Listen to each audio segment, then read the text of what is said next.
Hello hello hello mike check check check check check check check check hello hello hello hello hello hello hello hello hello hello hello hello hello. हाँ हो गया, ठीक है। Pan तो भाई पढ़ाएंगे कैसे?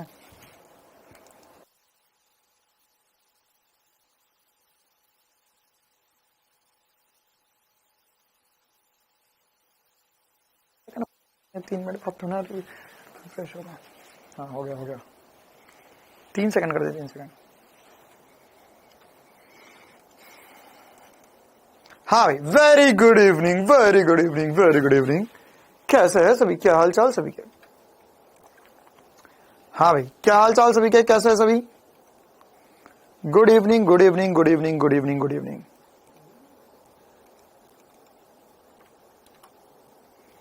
हाँ भाई, ऑडियो ऑडियो क्लियर है सभी क्या?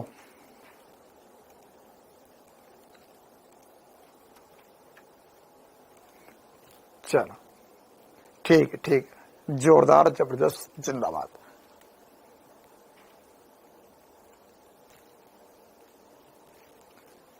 अरे नहीं हुआ भाई, वो घुस गया उसके अंदर। हाँ इसको ऐसा सेट करते, इसको साइड में लगा दे।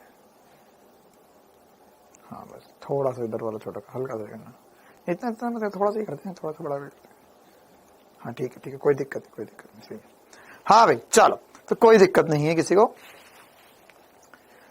क्या क्लास चल रही है? हाँ भाई चलो, तो करते क्लास की शुरुआत। आज हमारा लेक्चर नंबर 5, मतलब कल भी लेक्चर नंबर 5 था, आज भी लेक्चर नंबर 5 है, लेक्चर नंबर 5 ही 5 है। तो ग्रूणी गति हम पढ़ रहे थे, है ना, ग्रूणी गति हम पढ़ रहे थे। तो ग्रूणी गति में हमें क्या क्या पढ़ना है? हाँ कल क्लासेस नहीं हुई थी, कल क्लासेस नहीं हुई थी। हाँ सच्ची बात है, ये एक सत्य वचन है, ठीक है। चल कल क्लासेस नहीं हुई थी, मतलब नहीं हुई थी। कल वो कमेंट बॉक्स बुरा मान गया था ना, कमेंट बॉक्स से भर भर करके रोने लगा कि सर मेरे को नहीं रहना यहाँ पर। मतलब क्या हुआ? तो बोलता सर ये बच्चे परेशान करते हैं। मैंने क्यों परेशान करते हैं? तो बोले सर पता नहीं कैसे बच्चे ये, सर ये बांगड़ बिल्ले सबके सब पता नहीं अजीब अजीब कमेंट करते, तो मैं जा रहा हूं। तो मैंने बहुत रोकने की कोशिश करी, बट वो नहीं माना। अब कमेंट बॉक्स से ले गया, उसके पीछे क्लासेस भी उठकर चली गई। बोली सर ये जा रहा है तो हम क्या करेंगे, बच्चा कमेंट नहीं कर पाएगा तो क्लास लेकर क्या करोगे? तो वो भी चली गई। फिर उसके पीछे ऐप में दूसरी चीजों ने बोला कि हम भी क्या करें यहाँ पर। सब उठे एक एक करके और निकल गए। फिर रात को हमने हवन करवाया, रात को जागरण करवाया, है ना, उनको मनाया, सबको बढ़िया बढ़िया पनीर खीर पूरी। कमेंट बॉक्स बोला मेरे को ये नहीं चाहिए, मेरे को तो पिज्जा चाहिए, तो पिज्जा खिलाया उसको 2-3, फिर मांगा, फिर मानकर वापस आया। तो फिर रात को सब कुछ ठीक हो गया था। चल तो आगे बढ़ते, है ना। हम आज पढ़ेंगे बलागुण। बलागुण पे हमने बहुत सारी बातें कर ली थी, अब थोड़ी बहुत और बातें करना है हमें। और इसके अलावा गुणन साम्य व्यवस्था पर भी हमें चर्चा करनी है। उसके अलावा कोणीय संवेग पर आने वाली क्लासेस में चर्चा होगी। सॉल्यूशन कहां मिलेगा? टेलीग्राम की पीडीएफ का, टेलीग्राम की पीडीएफ का सॉल्यूशन मिल जाएगा, चिंता ना करो। हाँ 10 बजे रात को ठीक हो गया था। समोसा नहीं खाया? नहीं समोसा नहीं खाया। वो बोला सर समोसा वमोसा नहीं खाएंगे हम। बोला तो आपकी दुकान है, आप तो बाद में भी खिला सकते हो, कुछ ऐसा खिलाओ जो मजेदार हो। चलिए तो हम आगे बढ़ते, कहानी को आगे ले जाते। हम अब पढ़ेंगे बल युगम। बल युगम या कपल ऑफ फोर्सेस। देखो अभी हम जो टॉर्क पढ़ रहे थे उसी में अगली कहानी है, उसी का एक और छोटा सा टॉपिक है, वो हमको पढ़ना है। उसके बाद में हम आगे बढ़ेंगे और क्वेश्चंस की तरफ जाएंगे। कुछ क्वेश्चंस मैं आपको ऑलरेडी करवा चुका था, एक बार फिर से रिवीजन करवा चुका हूं। टॉर्क में बेसिकली क्या लिखा था आर क्रॉस एफ, ये हो जाएगा आर परपेंडिकुलर एफ या एफ परपेंडिकुलर आर, ठीक है। साथ ही साथ यहां पर हमको पता है टॉर्क को आई अल्फा भी लिख सकते हैं, तो ये और ये आपस में बराबर कर देंगे और कहानी बन जाएगी, ठीक है। अच्छा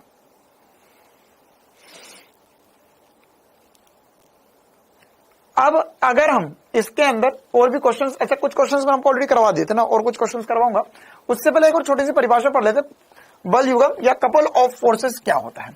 जब दो समान परिमाण के बल भिन्न बिंदुओं पर विपरीत दिशाओं में लगते हैं तो वे एक बलयुगम बनाते हैं। मतलब क्या हुआ, देखो अगर मान के चलो इसको ऐसे समझ सकते हैं, ऐसे भी समझ लेते हैं कि यहां पर हमारे पास एक वस्तु है, इस पर दो बल लग रहे हैं, दो बल लग रहे हैं, एक बल इधर लग रहा है, एक बल इधर लग रहा है। अगर मैं तुमसे पूछूं कि इनका नेट फोर्स क्या है, तो बोलोगे सर इनका नेट फोर्स 0 है।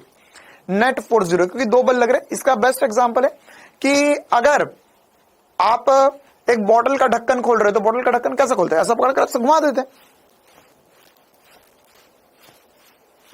ऐसा घुमा देते हैं। तो अगर बॉटल का ढक्कन पकड़कर आपने ऐसा घुमा दिया, बॉटल का ढक्कन पकड़ के आपने ऐसा घुमा दिया, तो उस पर आपने, आपकी दो उंगलियां हैं, बहुत ही प्यारे ऐसी बात से, ऐसा देखो बॉटल का ढक्कन है, इस पे दो उंगलियां हैं, क्या है, एक फोर्स इधर लगा रही है F1, एक फोर्स नीचे की तरफ लगा रही है F2, एक फोर्स नीचे की तरफ लगा रही है F2। ठीक है, ओके सर। अब यहां पर ये वाली जो दूरी है वो R दूरी होगी, ये वाली दूरी भी R दूरी होगी। ये एक बॉटल का ढक्कन है, क्यों, क्योंकि आप ऐसे एक उंगली पकड़ोगे, अंगूठा लगाओगे और ऐसे घुमाओगे इसको, तो ये वाली उंगली इधर घुमा रही है, अंगूठा भी इधर घुमा रहा है। तो अगर मैं इस कंडीशन में, उस कंडीशन में, सभी कंडीशन में नेट फोर्स देखूंगा, तो नेट फोर्स क्या आएगा, नेट फोर्स क्या आएगा, नेट बल क्या आएगा। क्या कोई नेट फोर्स बता सकता है, नेट बल बता सकता है? क्या कोई नेट फोर्स या नेट बल बता सकता है? बिल्कुल सर हम बता सकते हैं। नेट फोर्स क्या होगा, 0 होगा। क्यों होगा नेट फोर्स 0? क्योंकि एक फोर्स ऊपर लग रहा है, एक फोर्स नीचे लग रहा है, एक F1 है, एक F2 है। अच्छा, अगर F1 F2 बराबर हो गया, FF लिख दू दोनों, तो क्या होगा सर, एक ऊपर लग रहा है, एक नीचे लग रहा है, दोनों एक दूसरे के विपरीत दिशा में लग रहा है, तो नेट फोर्स 0 हो जाएगा, नेट फोर्स 0 हो जाएगा। लेकिन अगर मैं नेट टॉर्क देखूंगा, तो नेट टॉर्क क्या लिखेंगे सर, इसका टॉर्क इस तरफ है, इसका टॉर्क भी इस तरफ है, तो यहां पर नेट टॉर्क जो हो जाएगा, हो जाएगा RF प्लस RF, या RF प्लस RF जो हो जाएगा 2RF हो जाएगा। क्या हो जाएगा, 2RF टॉर्क हो जाएगा, है ना। जरूरी नहीं हमेशा 2RF ही हो, वो तो डिपेंड करता है कहां पर फोर्सेस लग रहे हैं, किसके अबाउट घूम रहा है, उस पर निर्भर करता है। लेकिन नेट टॉर्क कुछ ना कुछ होगा। कुल मिलाकर मेरा कहने का मतलब ये है कि नेट फोर्स 0 है, लेकिन net torque not equal to 0 है। तो अगर ऐसी स्थिति आ जाए जीवन में जब दो लोग मिलकर आपस में तो कुछ नहीं कर पा रहे, लेकिन दुनिया घुमा दे, उन्हें ही दुनिया में कपल कहते हैं। क्या समझे? तो ये आपस में तो कुछ नहीं कर सकते सर, आपस में इनका नेट बल तो 0 है, आपस में नेट बल तो 0 है इनका, लेकिन ये जिस पर लग गए ना, उसको घुमा देंगे, नचा देंगे, तो ये क्या है, ये होते हैं कपल। नेट टॉर्क जो होगा वो 0 होगा, लेकिन नेट फोर्स जो होगा वो नॉट इक्वल टू 0 होगा। ठीक है, अच्छा सर यहां पर क्या होगा, यहां पर क्या होगा, यहां पर क्या होगा, यहां पर अगर हम देखें तो इसके इस कंडीशन में क्या लिख सकते हैं, इस कंडीशन में नेट फोर्स 0। अच्छा, इसका नेट टॉर्क कितना बनेगा, नेट टॉर्क कितना बनेगा, नेट टॉर्क। तो अगर मैं नेट टॉर्क देखूं, नेट टॉर्क देखो, तो इसका देखो, इस बिंदु के सापेक्ष ऐसा घूम रहा है, इस बिंदु के सापेक्ष ऐसा घूम रहा है, इस बिंदु के सापेक्ष ऐसा घूम रहा है, इस बिंदु के सापेक्ष ऐसा घूम रहा है, तो यहां पर इसके सापेक्ष इस बल का टॉर्क देखूंगा तो कितना आएगा, ये आएगा टॉर्क बराबर होगा F इंटू बी। क्या आएगा, F इंटू बी। इसी प्रकार से ये वाले बल का टॉर्क क्या आएगा सर, इसका टॉर्क तो 0 आएगा, इसका टॉर्क तो 0 आएगा, इसका टॉर्क F इंटू बी आएगा। तो नेट टॉर्क क्या होगा, net torque F into B हो गया। कोई लोड वाली बात नहीं। आई बात समझ में, क्लियर है मामला? तो ये कुछ छोटी छोटी सी बातें जो हमें पता होनी चाहिए। अच्छा चलो, अगर ये समझ में आया तो एक नई बात पढ़ाता हूं, मतलब यह तो है हमारे लिए पुरानी बात, लेकिन मजा आएगा इसमें। ऐसा कुछ हमने पहले भी हमारी जिंदगी में कर रखा है क्या, कि यदि मान के चलो हमारे पास दो या दो से अधिक बल कहीं पर लग रहे हैं, तो यदि वो दोनों बल इक्वल्स टू 0 है, क्या ऐसा संभव है कि उनका टॉर्क भी इक्वल्स टू 0 हो जाए? बस सब में यह है, यदि F इक्वल्स टू 0, और क्या यह संभव है, ऐसा संभव है, ये बताना है आपको। अगली बारी में बताना है कि बल नॉट इक्वल्स टू 0 है, लेकिन टॉर्क इक्वल्स टू 0, ये बताना है। क्या ऐसा संभव है कि बल इक्वल्स टू 0 हो जाए, टॉर्क नॉट इक्वल्स टू 0 हो जाए, और ऐसा संभव हो जाए कि बल भी नॉट इक्वल्स टू 0 है, टॉर्क भी नॉट इक्वल्स टू 0 है। तो ये 1 2 3 4 इन सब में क्या होगा? तो चारों में से, है ना, चारों बातों में से कौन सी बात संभव है, कौन सी बात संभव नहीं है? Sir please class okay, Sonu Kumar अभी चिंता ना करो, तुम्हें सब मिलेगा, mind map, test series, practice question, सब मिलेगा।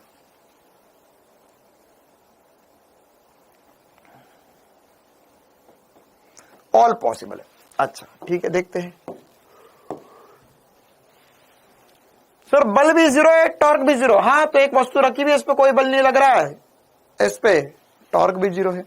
या अगर मान के चलो यहां पर देखो, बेसिकली आप ऐसा समझो यार, ऐसा समझो, बल क्या करेगा, चलाएगा, बलागुण क्या करेगा, घुमाएगा। तो अगर मतलब ऐसा बोलना चाह रहा है कि क्या ऐसा संभव है कि कोई वस्तु चले भी ना, घूमे भी ना? ऐसा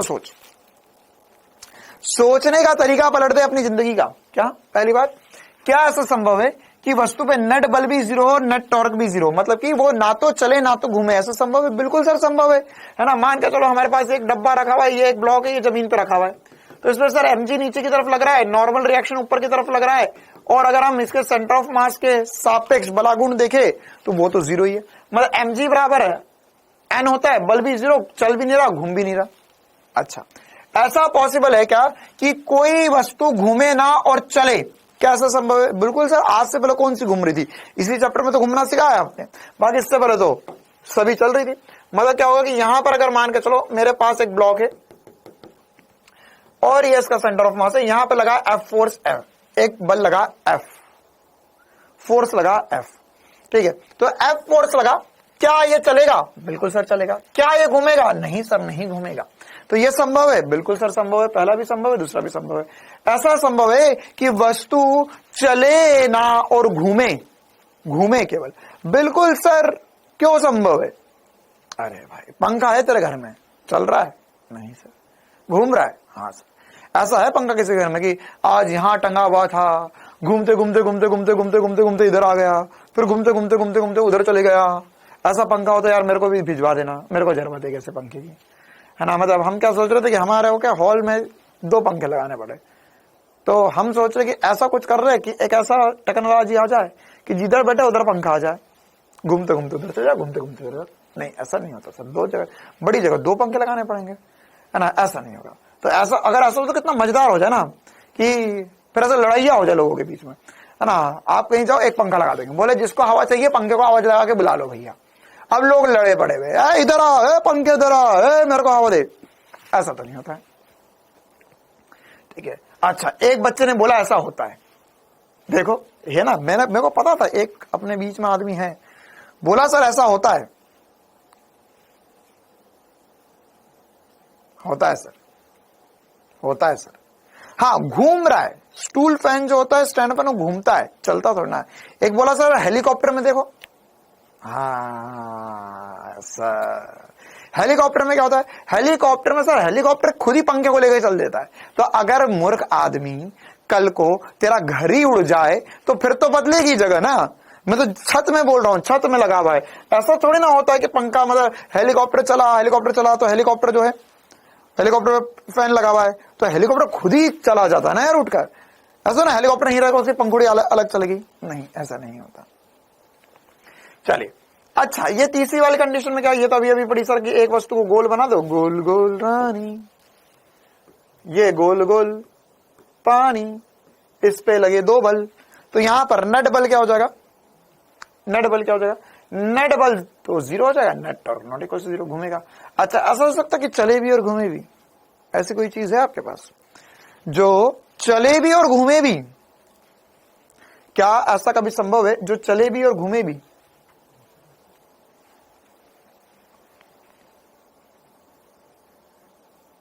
हाँ सर, पृथ्वी, है ना। हाँ, एक बच्चे ने बहुत ही बढ़िया एग्जांपल दिया कि सर ये पॉसिबल है। पृथ्वी को देखो, चल भी रही है, घूम भी रही है। अच्छा, लेकिन हम एक्चुअल में इसको, पृथ्वी तो एक बहुत बड़ा एग्जांपल, मैं किसी एक ऑब्जेक्ट के साथ सापेक्ष दिखाना चाह रहा हूं जिसमें मैं बल भी लगा रहा हूं। मतलब मैं ऐसा देखना चाह रहा हूं कि मैं उसमें बल लगा रहा हूं तो मेरा बल उसे चला भी रहा है और घुमा भी रहा है। तो देखो, बेस्ट एग्जांपल मान के चलो, देखो आसान सोचो ना जिंदगी में, पूरी पृथ्वी को हिला डाला तुमने इतनी सी बात पे। ऐसा सोचो कि मान के चलो यहां पर मैंने इस वस्तु पे इधर आगे की तरफ F बल लगाया, F बल लगाया, तो क्या होगा?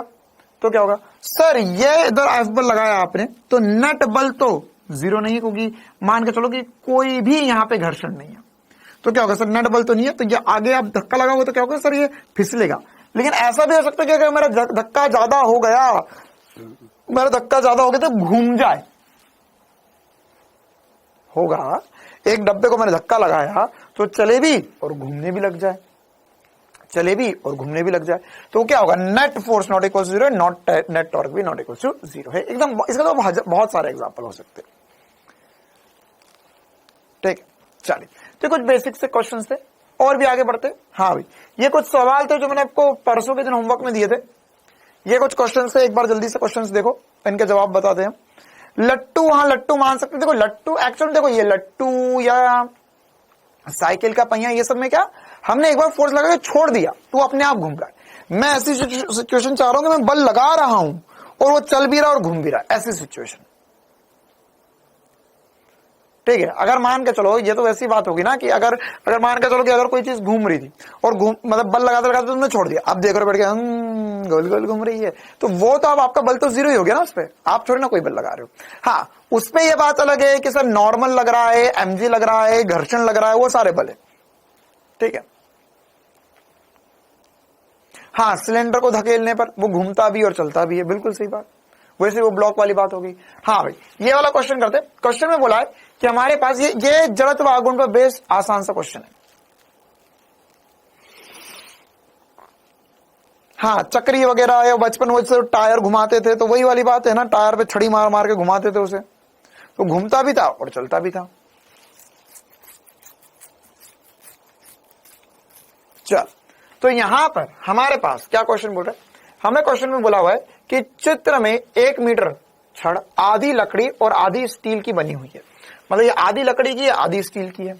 लकड़ी के भाग में छड़ ओ बिंदु पर, है ना, ये लकड़ी का भाग है, इसमें ओ बिंदु पर किलकित है, किलकित मतलब कि ठोक दी, यहां पर ऐसे ठोक दी, मतलब ऐसे ऐसे घूम सकती है यहां पर। फिर स्टील के भाग पर एफ बल लगाया जाता है तो ये घूमती है कुछ ना कुछ। अच्छा, फिर चित्र बी में क्या किया है, स्टील के भाग में ओ डैश पर किलकित किया जाता है और समान बल एफ लगाया जाता है। तो अब आपको बताना है कि समान बल लकड़ी वाले भाग के किनारे पर लगता है तो ए अधिक कोणीय त्वरण उत्पन्न करेगा, बी अधिक कोणीय त्वरण उत्पन्न करेगा, दोनों में समान कोणीय त्वरण उत्पन्न होगा। सूचनाएं अपूर्ण है, इनकम्प्लीट इंफॉर्मेशन। बैच 2 में फ्रिक्शन कब पढ़ाया जाएगा? अरे यार, गलत सवाल पूछ लिया इस लड़की ने। बिटिया एक काम करेगा, हम देखो पढ़ा देंगे, वैसे मैं पढ़ाने का मना नहीं बोल रहा, या मैं बैच 1 में जो पढ़ाया था वो डलवा दूं, ना 4-5 क्लास का पढ़ लेना, क्या बोलते हो? बैच 1 में जो पढ़ाया था वो डलवा देता हूं मैं, कि देखो मैं आकर बोलूंगा वही जो बैच 1 में बोला था मैंने।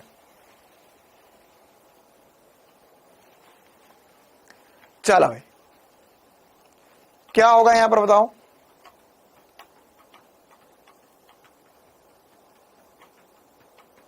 बी होगा, सी होगा।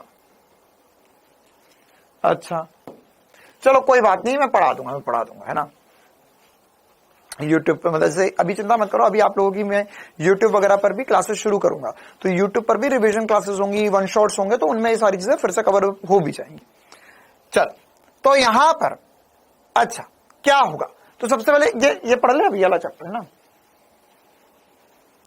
तो यहां पर क्या होगा, यहां पर सर दोनों कंडीशन में टॉर्क बराबर होता है F into R. F into R जो होता है वो टॉर्क के बराबर होता है, तो ये एफ इंटू आर, ठीक है, एफ इंटू आर टॉर्क होगा। अच्छा, इसके बाद में अब हमें ये देखना कि त्वरण, तो ये होता है टॉर्क बराबर एफ आर होगा सर, और इसे हम आई अल्फा के बराबर कर सकते हैं, तो अल्फा जो हो जाएगा वो एफ इंटू आर बटे में आई हो जाएगा। मतलब जिसका जड़त्व आघूर्ण कम उसका अल्फा ज्यादा। तो जड़त्व आघूर्ण किसका कम होगा, बस ये बता दो, जड़त्व आघूर्ण किसका कम होगा ये बता दो। हाँ भाई, जड़त्व आघूर्ण किसका कम होगा ये बता दो, जड़त्व आघूर्ण किसका कम होगा ये बता दो।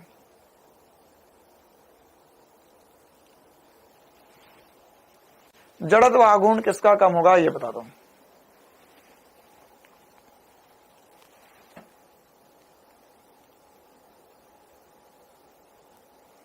हाँ, तो देखिए कैसे करेंगे, जड़त्व आघूर्ण कैसे पता चलेगा सर? हमने बताया था आपको कि सर भारी भाग दूर होगा तो जड़त्व आघूर्ण ज्यादा होगा, तो इसका जड़त्व आगुण अगर मैंने IA बोला, इसका जड़त्व आगुण IB बोला, तो यहां पर जड़त्व आगुण किसका ज्यादा होगा IA और IB में से? तो जड़त्व आगुण जो होगा सर वो IA का ज्यादा होगा IB से। क्यों? क्योंकि सर ये भारी भाग दूर है, भारी भाग द्रव्यमान ज्यादा, दूरी ज्यादा, जड़त्व आगुण ज्यादा। अच्छा, तो जड़त्व आगुण, अब हमें क्या पता करना है कि कोणीय त्वरण किसका ज्यादा होगा? तो जड़त्व आगुण जिसका कम होगा उसका कोणीय त्वरण ज्यादा होगा। अच्छा सर, उल्टा होगा, मतलब B वाले का जड़त्व आगुण कम है, कोणीय त्वरण ज्यादा होगा, तो B में अधिक कोणीय त्वरण उत्पन्न होगा। क्लियर है ये बात? क्या सभी को समझ में आया? अरे बोलो मेरे प्यारे, चमकता है क्या तुझे यहां पे? हाँ या ना? ठीक है, चमका। चलो ओके, हाँ भाई अगला सवाल। अब देखो, अब ये वाले कुछ क्वेश्चंस थे, मैंने आपको बोलते बेसिक से क्वेश्चंस थे, तो ये सारे क्वेश्चंस अब इसमें मतलब जो पुराने कंसेप्ट है उसका यूज हो जाएगा, रिवीजन भी हो जाएगा। जिन बच्चों ने ईमानदारी से रिवाइज किया उनका रिवीजन हो जाएगा, बाकी जिन्होंने रिवाइज नहीं किया वो याद करने की कोशिश करो कि हाँ हाँ ऐसा कुछ कुछ बताया तो था सर कभी आपने। पहला सवाल, एक चक्ति की त्रिज्या 0.5 मीटर है और इसका ज्यामितीय अक्ष के परितः जड़त्व आगुण से कितना अच्छा आदमी है, उसने जड़त्व आगुण दे दिया। यदि परिधि पर रस्सी बांधकर 10 न्यूटन का बल लगाया जाए तो अक्ष के सापेक्ष बलागुण क्या होगा? एक बार फोटो बना देता हूं मैं, क्या चल रहा है यहाँ पर। फोटो बना दो, फोटो देखेंगे तो सब मजा आएगा ना, तभी तो समझ में आएगा। फोटो देखो, हाँ भाई। और ये कैसी फोटो लगी हुई है सर? ये इसका केंद्र है, ये इसका केंद्र है, यहां पर तिलकित मतलब ठुकी हुई है, तो ऐसी घूम सकती है गोल गोल। अब क्या होगा यहाँ पर? हमने बोला कि हमने यहाँ पर बल लगाया, ओहो, या रस्सी से पकड़कर खींच रहे हो, रस्सी से पकड़कर खींच रहे हो, तो एक तरीके से वो बल ही हो गया है ना। तो यहाँ पर ये बल लगा F, त्रिज्या वर्जा दी हुई है, तो बलागुण का मान, तो ऐसा कुछ कल किया था हमने, बिल्कुल सर ऐसा बहुत सारा कुछ किया था हमने। तो बलागुण टॉर्क बराबर होता है R इंटू F। क्या लंबवत दूरी है? बिल्कुल सर ये लंबवत दूरी है, तो यहां पर R की वैल्यू कितनी हो जाएगी? R की वैल्यू हो जाएगी 0.5 और F की वैल्यू जो हो जाएगी वो हो जाएगी 10, तो ये हो जाएगा सर 5 न्यूटन मीटर। टॉर्क क्या हो जाएगा? 5 न्यूटन मीटर हो जाएगा। ठीक है, अच्छा ओके। इसी प्रकार से अगला वाला देखते हैं। उपरयुक्त प्रश्न मतलब पिछला जो प्रश्न है उससे जुड़ी सारी बातें, क्या कि चकती घूर्णन करती है तो उसका कोणीय त्वरण क्या होगा? अभी अभी आपको क्या पता चल गया? आपको टॉर्क पता चल गया 5 न्यूटन मीटर होता है। आपको जड़त्व आगुण जो है वो 2.5 दिया हुआ है, सारी चीजें लिख देता हूं, 2.5 kg मीटर स्क्वायर दिया हुआ है यहाँ पर, है ना, ये दिया हुआ है, सॉरी 2 दिया हुआ है, 2 kg मीटर स्क्वायर दिया हुआ है, 2 kg मीटर स्क्वायर दिया हुआ है। तो अब आपको निकालना है कि यहाँ पे कोणीय त्वरण क्या होगा। तो कोणीय त्वरण क्या होगा? आई टॉर्क बराबर होगा सर आई अल्फा के।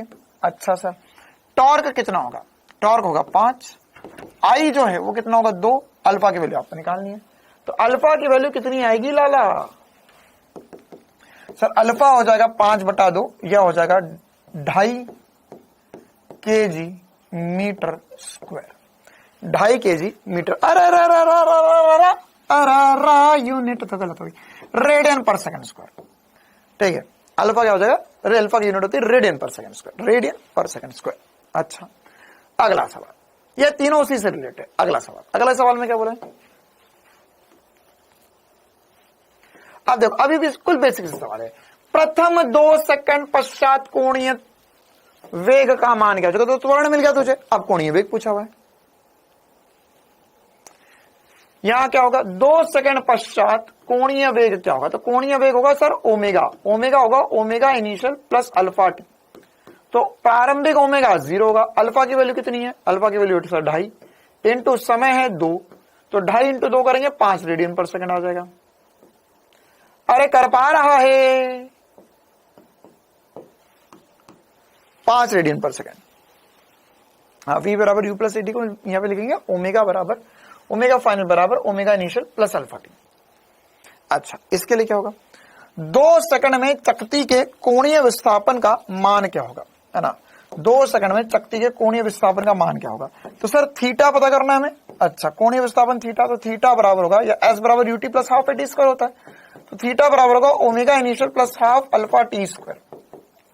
तो प्रारंभिक ओमेगा जो होगा वो 0 होगा plus half into alpha. Alpha कितना होगा, अल्फा होगा सर अल्फा ये रहा ढाई इंटू समय दिया 2, तो 2 का वर्ग, 1 2 से 1 2 कट जाएगा, 5 ही भी आ जाएगा, 5 रेडियंट आंसर आ गया। क्या ये मैं घर से याद करके आया था? बिल्कुल, कल की क्लास नहीं हुई थी, मैंने यही बैठ कर रटा। क्या तुम भी याद कर पाओगे? क्लियर है मामला?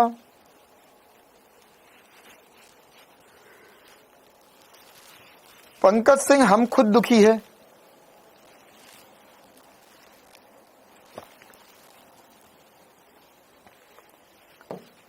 हम भी समाधान ही निकाल रहे, तो आपके लिए भी निकाल देंगे, चिंता ना करो। जो भी समस्या है आपकी उस समस्या का समाधान। अगला सवाल, हाँ, एक पहिए का जड़त्व आघूर्ण दिया हुआ तथा यह 20 घूर्णन प्रति सेकंड कर रहा है। 10 सेकंड में इसको रोकने के लिए आवश्यक बलागुण क्या होगा? 10 सेकंड में इसे रोकने के लिए बलागुण क्या होगा?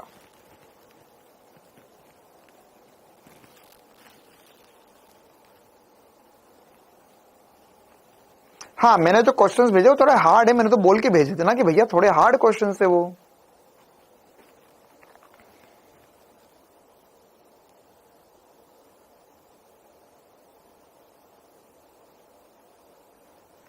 डॉक्टर विश्वास बेटा, उस नंबर पर कॉल पता नहीं कौन उठाएगा, क्योंकि वो नंबर बहुत पहले मेरे पास था, लेकिन उसका व्हाट्सएप मेरे हाथ में है। ठीक है, तो उसका व्हाट्सएप आप व्हाट्सएप पे आप कर सकते हो।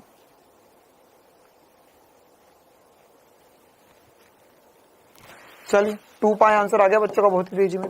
क्वेश्चन में बोला कि हमें उसे रोकना है, तो उसे रोकने के लिए बलागुण, तो टॉर्क बराबर होता है आई अल्फा के, बिल्कुल वही वाली बात। अब क्या, पहले कितना मंदन हो रहा था, ये एग्जैक्टली वैसी बात है कि एक वस्तु चल रही है, उसको 10 सेकंड में रोकना है, कितना बल लगाने की आवश्यकता है, बस।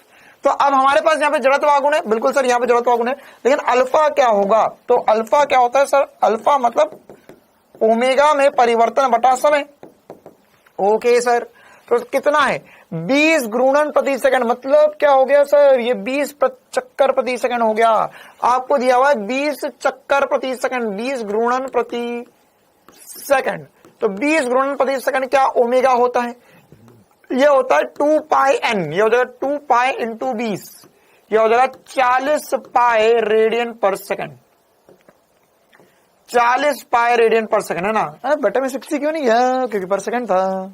अच्छा, तो 40 पाई हो गया, तो जगह 40 पाई, फाइनल तो 0 होगा, मतलब परिवर्तन लिख रहा हूं मैं, तो फाइनल 0, प्रारंभिक 40 पाई बटे में समय कितना है रे बाबा? 10 सेकंड, तो जगह -4 पाई रेडियन पर सेकंड स्क्वायर। ये बिल्कुल जैसे हम बचपन में करते आए थे तब वैसे ही कर रहे। नेगेटिव में आंसर आएगा, बिल्कुल नेगेटिव में आंसर आएगा। क्यों नेगेटिव में आंसर आएगा? क्योंकि यहां पर आवश्यक बलागुण जो होगा वह रोकने के लिए है।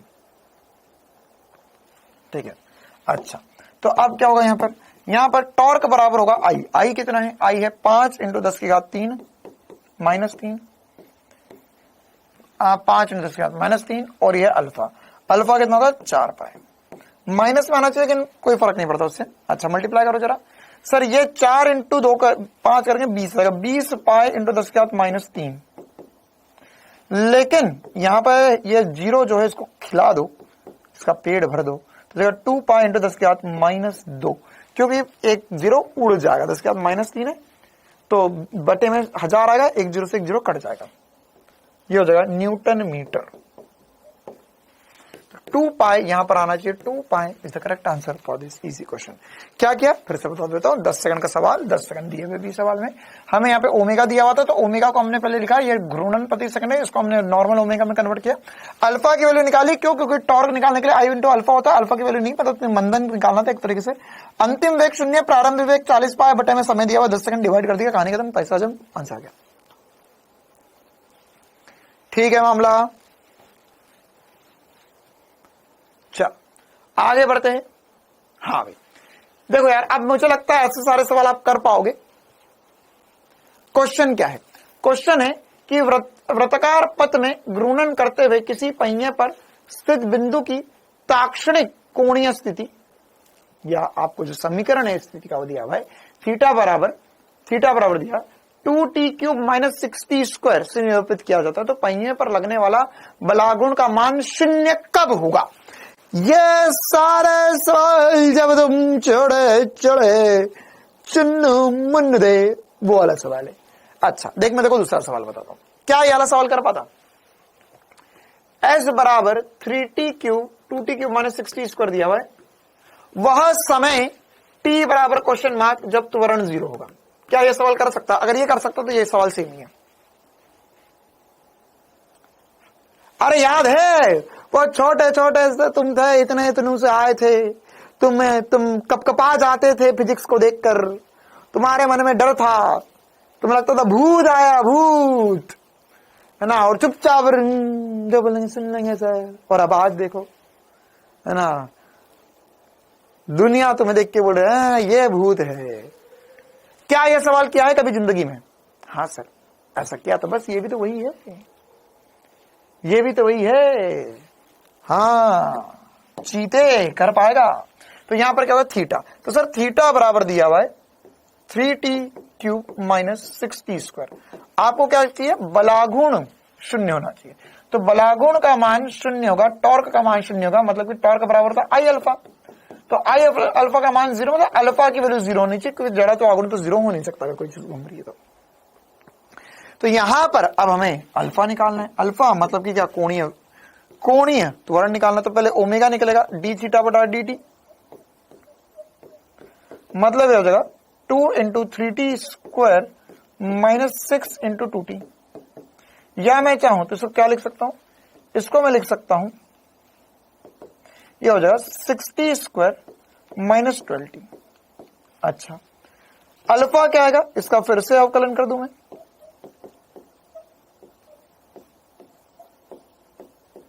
तो ये हो जाएगा 6 इंटू 2t माइनस 12 इंटू 1, या अल्टीमेटली बचेगा 12 माइनस 12t, 12t माइनस 12 वही।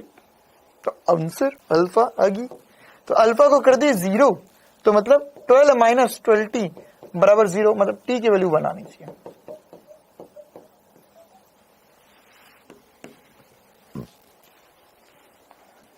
क्या ये एकदम आसान से सवाल समझ में आया सभी को?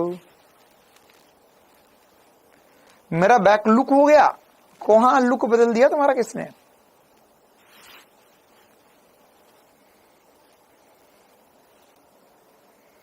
चल क्लियर है मामला?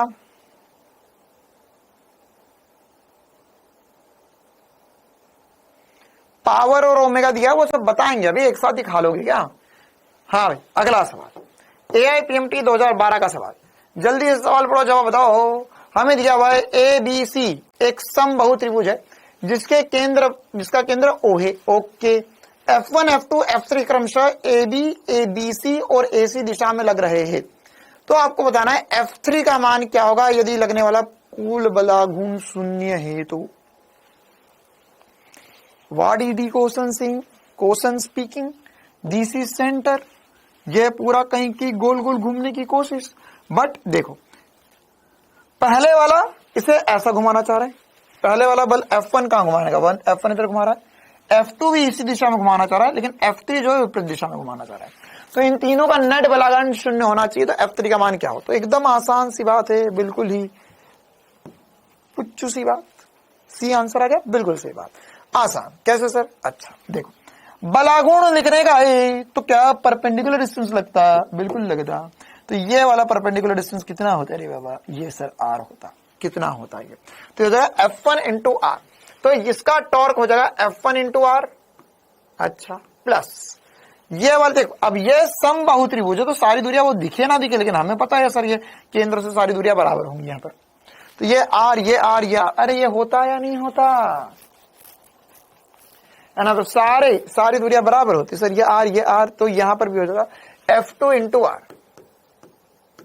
बराबर होना चाहिए F3 इंटू R के। वैसे होता माइनस F3 इंटू R बराबर होता 0 के। तो यहां से F1 प्लस F2 जो होगा वो F3 के बराबर होना चाहिए। F1 प्लस F2 बराबर होना चाहिए F3 के। ठीक है, चलो आगे बढ़ते हैं। हाँ, अगला सवाल। ये देखो, एक्चुअली मैं तुम्हें ये बोलूं कि एक समय ऐसा था जब इस चैप्टर का नाम सुन के धर धर कांप उठती थी आत्माएं। उन बच्चों तक की आत्माएं जिन्होंने नीट निकाल दिया, वो सब तक सुनते थे कि ये रोटेशनल का सवाल। क्यों कि हर साल 2 से 3 सवाल आते ही आते थे, 100% आएंगे ही आएंगे, और ऐसे खतरनाक खतरनाक सवाल आते थे। अभी वो तो मैं पढ़ा रहा हूं इसलिए तुम्हें खतरनाक नहीं लग रहे, है ना, क्योंकि ये इतनी सारी बातें सोचना पड़ती है इसमें। अब देखो 2014 में क्या पूछा गया था ना, लेकिन अभी पिछले 3-4 साल से माहौल बदल चुका है ना। परिवर्तन ही प्रकृति का नियम है। जो बदल नहीं सकता या जो परिवर्तन के साथ अपने आप को बदल नहीं सकता या ढाल नहीं सकता, वो खत्म हो जाता है। ठीक है, तो हम भी बदल रहे हैं, हम भी परिवर्तन के साथ है, लेकिन परिवर्तन कभी भी हो सकता है जिंदगी में। तो अगर मान के चलो फिर से परिवर्तन हुआ, इन्होंने ज्यादा सवाल पूछ लिए, तो हमको बढ़िया सवाल इस पे करने होंगे। चलो अगला सवाल। 50 किलो द्रव्यमान तथा 0.5 मीटर त्रिज्या का एक ठोस सिलेंडर है। अच्छा, अपनी क्षैतिज अक्ष के परितः स्वतंत्र रूप से घूर्णन कर सकता है। इस पर एक भारहीन रस्सी लपेटी गई है, ओके, जिसका एक सिरा एक सिलेंडर से जुड़ा है और दूसरा सिरा मुक्त रूप से लटक रहा है। रस्सी में कितना तनाव लगाया जाए कि कोणीय त्वरण जो है वो 2 परिक्रमण प्रति सेकंड स्क्वायर आ जाए? क्या ये सवाल कर पाओगे? सवाल बोलना चाह रहा है कि यार यहां पर मेरे पास एक सिलेंडर है, सवाल बोलना चाह रहा है कि यहां पर मेरे पास एक सिलेंडर है, ओके ओके ओके, नहीं नॉट ओके,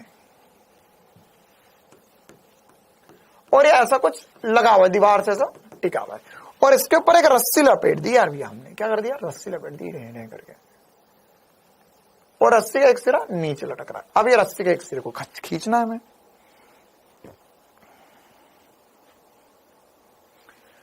तो यहां पर अगर हमने ये F बल लगाया तो क्या होगा?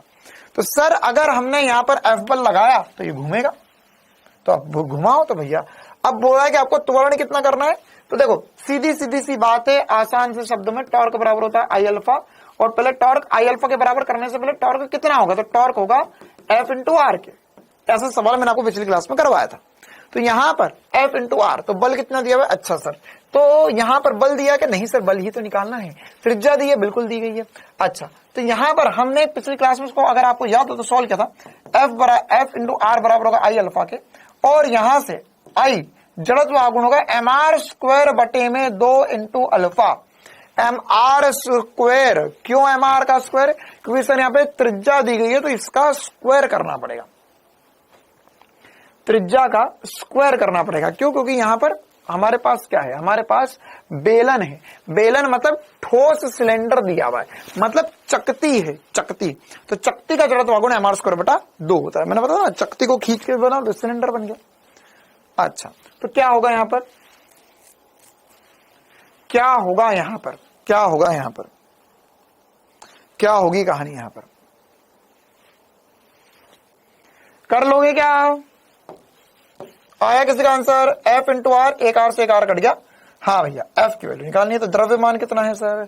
वेरी गुड, 50 किलो इंटू त्रिज्या कितनी? वेरी गुड, 0.5 बटे में 2 इंटू अल्फा। अल्फा कितना? अल्फा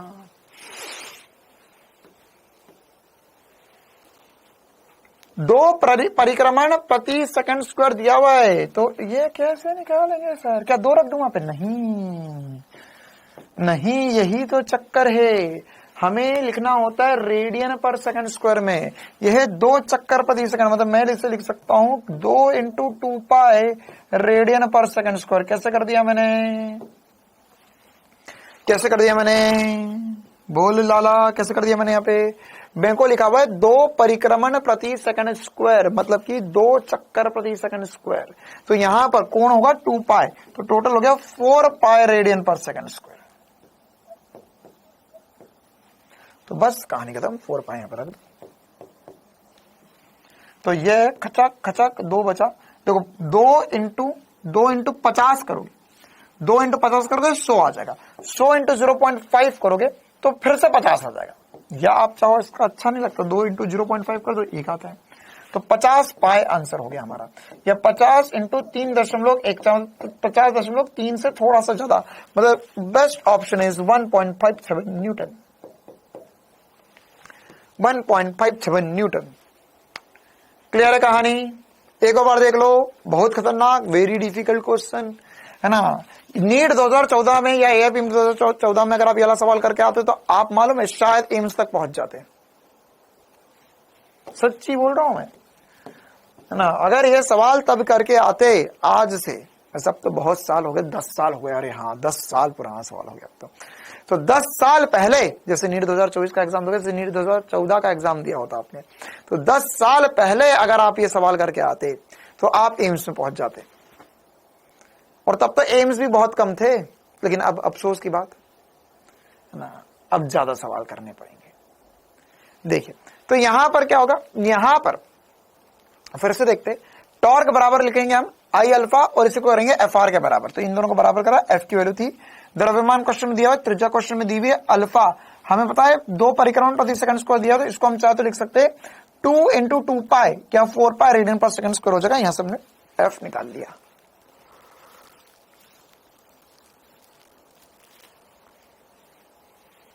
चलो आगे बढ़े। उस टाइम हम क्लास 4th में थे। खुशखबरी की बात तो यह है कि तुम थे।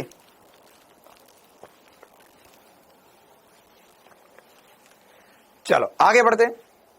हाँ भाई, नीट 2017 में इसी प्रकार का सवाल पूछा गया। देखो देख रहे हो कितनी गैप बाद सवाल पूछे जा रहे।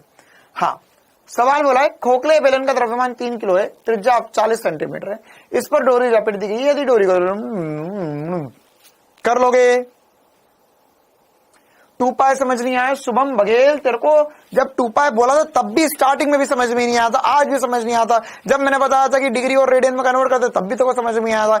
एक बात बता कि एक चक्कर में कितने कोण होगा, तो एक चक्कर में 360 डिग्री होगा या 2 पाई रेडियन होगा। तो 2 चक्कर है तो 2 इंटू 2 पाई होगा। चलो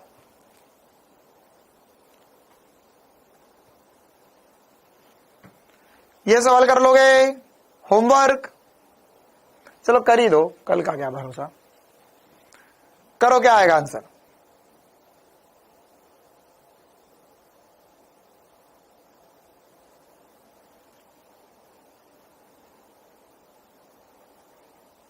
अच्छा शुभम बघेल नहीं है, तो बंगवाल है।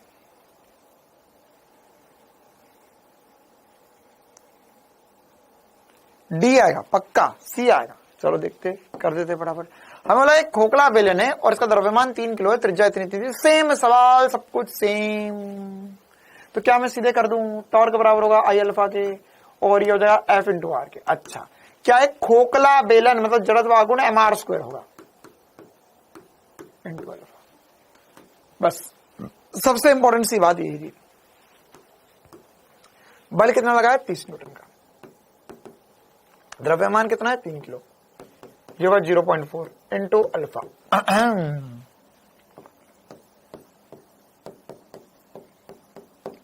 तो यहां पर 3 से 3 ये हो जाएगा 100/4, ये हो जाएगा 25 रेडियन पर सेकंड स्क्वायर।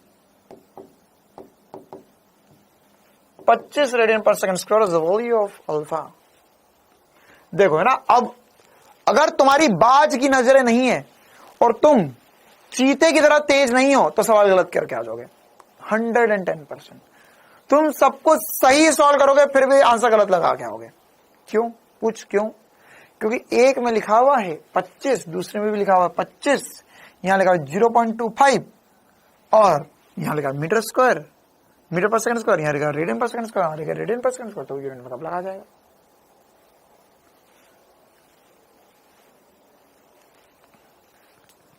ठीक है, तो ये ऐसे ही करना होगा। टू क्यों नहीं लिखा? क्योंकि यहां पर एक खोखला, अरे हिंदी पढ़ते आती है तेरे को? ख में औ की मात्रा खो, ख, ल में ए की मात्रा खो, ख ले, मतलब जिसके अंदर कुछ भी ना हो, मतलब एक रिंग था, रिंग को खींचकर क्या बनेगा? खोखला बेलन बनेगा। चलो आगे बढ़ते हैं। हाँ भाई, और आगे बढ़ते हैं।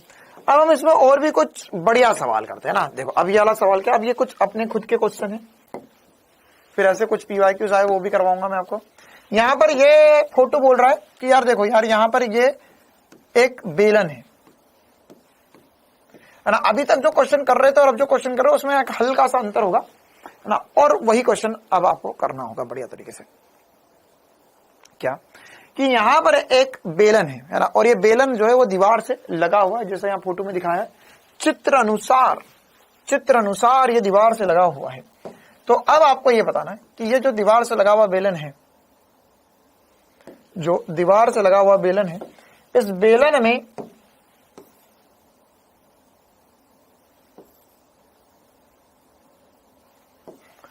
देख रहे हो क्रिएटिविटी थोड़ा सा गड़बड़ हो गया है। हाँ, तो अब आपको बताना कि अगर नीचे द्रव्यमान m है तो इसका त्वरण क्या आएगा? इसका त्वरण क्या आएगा? अब बिल्कुल कंप्यूटर से बना दिया फोटो। हाँ भाई, क्या होगा? अरे पहले की क्लास क्यों नहीं चल रही? कल ऐप में कुछ भूत आ गया था, वो पूछ रहा था। कौन बोल रहा है पहले की क्लास क्यों नहीं चल रही? गौरव राजपुरोहित। बेटा वो तेरे बारे में ही पूछ रहा था, तो हमने बोल दिया वो तो आज आया नहीं है, तो बस बैठा रहेगा रात तक, किसी भी क्लास नहीं चल पाई। फिर रात को उसको खिला पिलाकर भगाया हमने। अब तुम आज आए हो एक दिन बाद, तो अब कल देख कर आओ भूत कौन सा था। तो क्वेश्चन में, अच्छा चाहो तो स्टेटमेंट लिख लो। स्टेटमेंट में कैसे लिखा जाएगा? एक बेलन को चित्र अनुसार, कल ऐप डाउन हो गई थी बेटा। एक बेलन को चित्र अनुसार दीवार से लटकाया जाता है और इस पर एक m द्रव्यमान की डोरी लपेटी जाती है।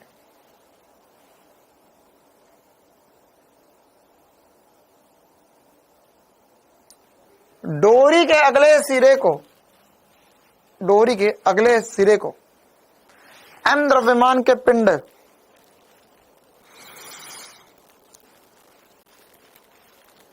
डोरी के अगले सिरे को m द्रव्यमान का पिंड या डोरी के अगले सिरे को m द्रव्यमान के पिंड से बांधा जाता है। यदि पिंड को मुक्त छोड़ दिया जाए तब बेलन का त्वरण।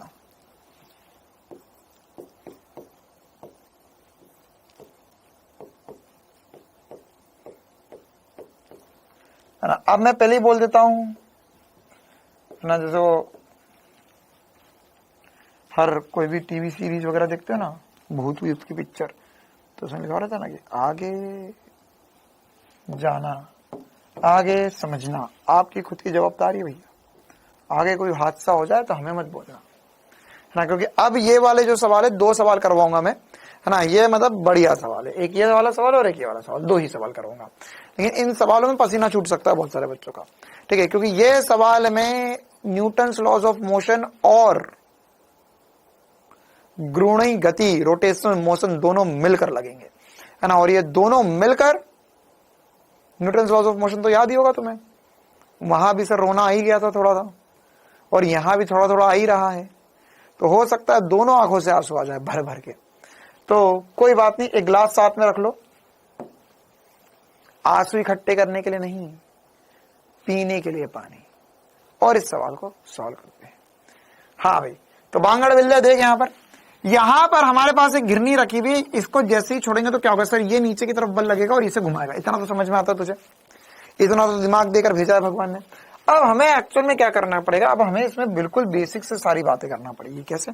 देखो एक्चुअल में क्या ये वाला सवाल हमने पहले करा। अच्छा, क्या ऐसा हम पहले कर सकते थे कि अगर मान के चलो एक घिरनी है सर और यहाँ पर नीचे m द्रव्यमान है, इसका हमने छोड़ दिया तो क्या होता? तो सर जैसे ही छोड़ते तो यहाँ पे घिरनी में अगर और भी दूसरी तरफ द्रव्यमान है क्या? नहीं है सर, हमने तो 2 द्रव्यमान वाली करी थी, तो कोई बात नहीं। अब ये बात बता कि अगर मैं देखूं ध्यान से तो इस पे कितने बल लग रहे हैं? तो सर इस पे एक ही बल लग रहा है नीचे की तरफ mg, एक ही बल लग रहा है नीचे की तरफ mg, और जैसे ही छोड़ेंगे तो mg बल लगेगा, गुर्र करते हुए नीचे आ जाएगी। तो मतलब मैं ऐसा बोल सकता हूं कि इस पे जो त्वरण होगा, इसका जो त्वरण होगा वो g के बराबर होगा, कोई दिक्कत नहीं। जैसे ही छोड़ोगे नीचे जी के बराबर होगा। क्यों? कि आज से पहले जब हम डिस्कशन करते थे सदियों पहले, तो उसमें हम ये नहीं मानते थे कि घिरनी का कुछ द्रव्यमान होगा, हम ये नहीं मानते थे कि घिरनी की त्रिज्या, मतलब त्रिज्या तो होगी, लेकिन हम नहीं मानते थे घिरनी का कोई जड़त्व आगुण आएगा। द्रव्यमानहीन घिरनी लिखी थी, याद कर न्यूटन लॉज ऑफ मोशन, जब मैंने या न्यूटन की गति के नियम पढ़ाया था, जब मैंने तो घिरनी पढ़ाई थी तो उसमें 2 बातें लिखी हुई थी, एक घर्षणहीन और एक द्रव्यमानहीन घिरनी लिखी हुई थी। और उसके बाद मैंने बोला था कि जो द्रव्यमान है वो तो अभी हम आगे वाले चैप्टर में जाके पढ़ेंगे, घर्षण वाली घिरनी हमारी बस की बात नहीं है सॉल्व करना। ठीक है, तो अब यहां पर इसमें आ चुका है द्रव्यमान, तो अब होगा क्या मालूम है तुम्हें? अब यहां पर ये सीधे सीधे ए त्वरण से जी त्वरण से नीचे नहीं जाएगी, इसका कुछ त्वरण आएगा ए।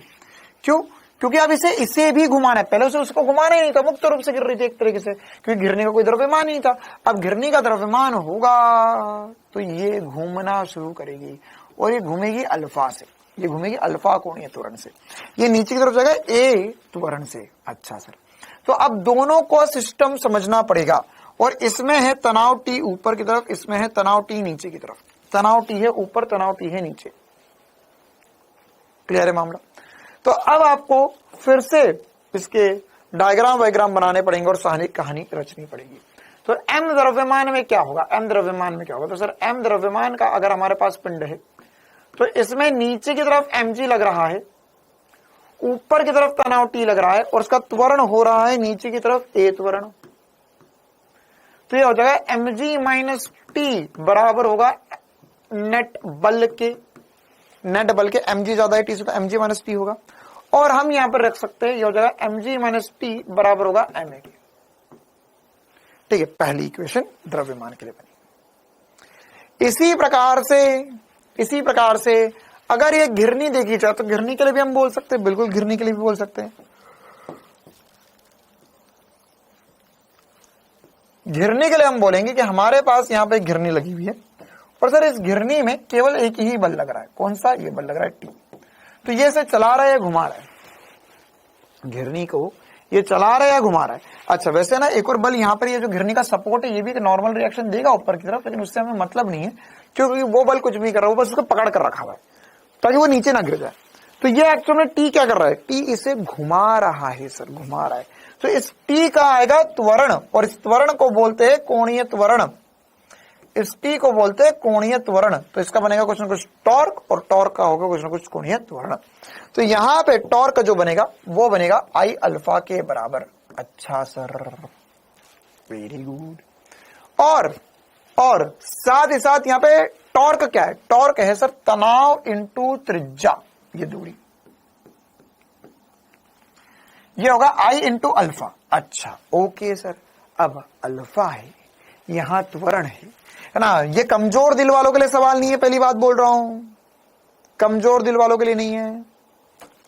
अच्छा, ये यहां पर है त्वरण, यहां है अल्फा। सॉल्व तो कर नहीं पाएगा, सॉल्व तो कर नहीं पाएगा।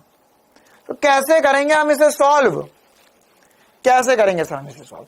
तो इसको सॉल्व करने के लिए यहां पर है त्वरण, यहां पर है अल्फा, यहां पर है त्वरण, यहां पर है अल्फा। तो इनके बीच में एक और संबंध पता है क्या? ए बराबर या v बराबर आर ओमेगा, याद है? तो वैसे हम लिख सकते हैं ए बराबर होगा आर अल्फा के। मतलब अल्फा को मैं लिख सकता हूं ए बटा आर, ए बटा आर। तो तनाव जो होगा वो आ जाएगा, मतलब देख बेसिकली 2 इक्वेशन बन चुकी है, इसमें भी त्वरण है, इसमें भी त्वरण है, तो 2 इक्वेशन बन चुकी है। हम लिख सकते हैं टी बराबर होगा आई ए अपॉन में आर स्क्वायर। ये तनाव की इक्वेशन बन गई। ये तनाव और mg की दूसरी इक्वेशन थी। यहां पे तनाव की वैल्यू उठा के रखो और त्वरण का मान निकाल लो, त्वरण का मान निकाल लो। ठीक है, तो यहां पर क्या होगा, यहां पर जो होगा वो फाइनल आंसर आ जाएगा mg माइनस तनाव, ये जो I इंटू ए बटे में आर स्क्वायर बराबर होगा m इंटू ए के, बराबर होगा m इंटू ए के। अच्छा, अब त्वरण अभी निकालना है तो ये इस तरफ जाएगा और फाइनल आंसर कितना आ जाएगा, फाइनल आंसर आ जाएगा, फाइनल आंसर आ जाएगा mg, देखो इस पूरे पद को उस तरफ ले जा रहा हूं मैं, तो जाएगा mg बराबर होगा m into A plus I into A upon में r का स्क्वायर। ठीक है, अब इसमें से a कॉमन ले ले, इसमें से a कॉमन ले ले, तो a कॉमन लेके तेरे पास आंसर बचेगा mg बराबर होगा m into m plus I upon में r स्क्वायर इंटू त्वरण, इंटू त्वरण। फिर यहां से त्वरण का आंसर आ जाएगा। त्वरण की वैल्यू कितनी आ जाएगी, त्वरण की वैल्यू कितनी आ जाएगी बता भैया, क्या उधर कॉमन ले जाके लिख सकते हैं, बिल्कुल सर लिख सकते हैं। और यहां पर जो त्वरण की वैल्यू आएगी that will be equals to mg upon में m प्लस I बटे में r का स्क्वायर।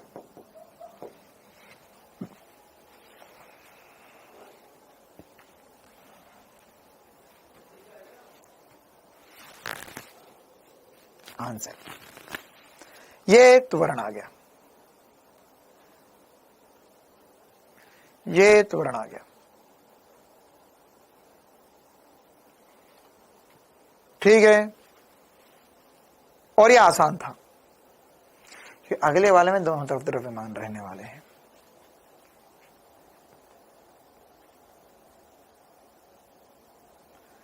ठीक है, तो ये आंसर है। अगर आपको क्वेश्चन में बोले घिरनी है तो उसका किसी ना किसी का जड़त्वागुण दिया जाएगा, तो जड़त्वागुण लिया जाएगा तो उसके हिसाब से आप सॉल्व करके लिख सकते हो। ठीक है, तो ये आंसर रहने वाला है। अच्छा सर, तो ये तो सर मेरे को लग रहा है सर कि मेरी आने वाली पुश्ते भी इसको याद रखेगी कि क्या हुआ था उस दिन हमारे दादा के साथ, दादी के साथ। एक दिन भयावह क्लास में भयावह सवाल एसपी सर ने पढ़ाया था, तो सर इसका कोई एसपी स्टार बनाया क्या आपने? बनाया है, बनाया है, बनाया है।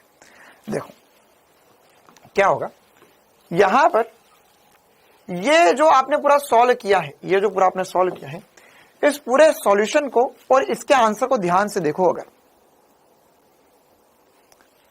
तो यहां पर ये त्वरण जो है वो g के बराबर आया। अच्छा, इसका त्वरण कितना है? इसका त्वरण आया सर mg अपॉन में m प्लस I अपॉन में r का स्क्वायर। ठीक है, अब ध्यान सुनना मेरी बात को, ध्यान सुनना मेरी इस बात को। अगर मान के चल इसका जड़त्वागुण शून्य होता तो क्या ये बन जाती है? बिल्कुल सर, इसका जड़त्वागुण शून्य होता तो ये और ये एक ही होता। अगर जड़त्वागुण शून्य होता तो ये और ये एक ही होता। तो यहां पर अगर मैं इसका जड़त्वागुण शून्य कर दूं तो ये हो जाएगा सर mg अपॉन में m, और ये तो जीरो हो गया, m से m कट गया, g के बराबर वैल्यू होगी। किसके बराबर वैल्यू होगी? g के बराबर वैल्यू होगी, g के बराबर वैल्यू होगी। ठीक है, अच्छा, तो अगर ये वैल्यू g के बराबर आ चुकी है, g के बराबर आ चुकी है, तो क्या ये वही चीज बन गई? बिल्कुल। तो अब से आपको ये बात ध्यान रखनी है, क्या क्या बात ध्यान रखनी है? इसका मैं आपको एसपी स्टार दे रहा हूं, बहुत ध्यान से सुनना, समझना और याद रखना। क्या आपको अगर याद हो तो मैंने आपको त्वरण लिखना सिखाया था, नेट बल अपॉन में टोटल द्रव्यमान, नेट बल अपॉन में टोटल द्रव्यमान। क्या है सिखाया था? अरे क्या सिखाया था? अगर हां तो हम इसको याद रख सकते हैं और हम इसे बोल सकते हैं कि सर नेट बल, इस सब का नेट बल क्या है? इस पूरे निकाय पर एक ही बल लग रहा है, नीचे की तरफ mg बटे में टोटल द्रव्यमान। टोटल द्रव्यमान देखो, एक द्रव्यमान ये रहा, ये द्रव्यमान है घिरनी का, तो घिरनी चल नहीं रही है, घिरनी घूम रही है, तो घूमने के कारण जो द्रव्यमान आएगा या घूर्णन, ऐसा कुछ पद होता नहीं है, एसपी स्टार है बस, इसे हम घूर्णन द्रव्यमान बोल सकते हैं। जो घूमने के कारण द्रव्यमान आ रहा है, ऐसा कुछ कोई ऐसी कुछ चीज है ही नहीं फिजिक्स में, है ही नहीं। लेकिन फिर भी हम करेंगे इसको, हम बोलेंगे देखो सर, आई बराबर एम आर स्क्वायर होता है, आई बराबर एम आर स्क्वायर होता है, तो मैं यहां से एम क्यू लिख सकता हूं, आई बटे में आर स्क्वायर बराबर होगा एम क्यू। और इस द्रव्यमान को हम घूर्णन द्रव्यमान बोलेंगे, किसी भी वस्तु का क्या बोलेंगे, घूर्णन द्रव्यमान बोलेंगे। तो घूर्णन द्रव्यमान, तो यहां पर दो द्रव्यमान आ जाएंगे। एक द्रव्यमान तो आप सभी को पता है एम होगा, एम प्लस आई बटे में आर का स्क्वायर इज द आंसर। ले कहानी खत्म, पैसा खत्म।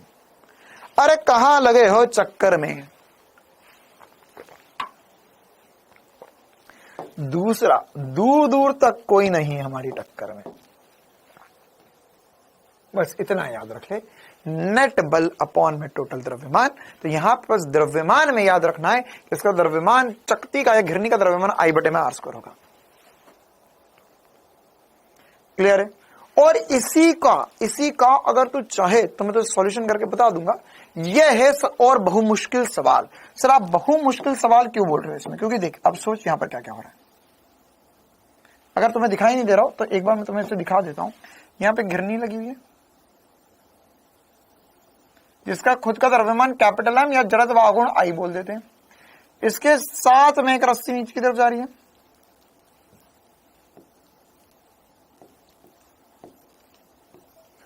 एक द्रव्यमान m1 लगा हुआ है यहां पर, एक अगली रस्सी नीचे की तरफ जा रही है, एक और द्रव्यमान m2 लगा हुआ है यहां पर। ठीक है। अब इस पूरे का जड़त्व आघूर्ण निकाल के बताना है, इस पूरे का जड़त्व आघूर्ण निकाल के बताना है।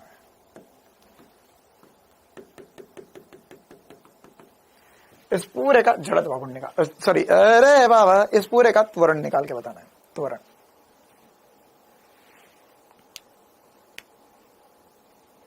तो कैसे करेंगे इस सवाल को, इसका त्वरण बताना है। तो देखो एक्चुअल में क्या करना पड़ेगा, एक्चुअल सिनेरियो बता देता हूं मैं तुम्हें।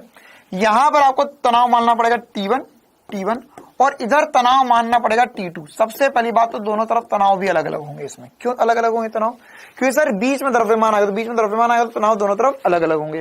दोनों तरफ तनाव समान हो जाता तो घूमता ही नहीं। अब अगर मान के चलो M1 ज्यादा है M2 से, हमने बोला M1 ज्यादा है M2 से, तो ये नीचे की तरफ आ रहा है, ये ऊपर की तरफ जा रहा है, मतलब कि सर इधर का तनाव अलग अलग होगा क्योंकि ये घूम रहा है।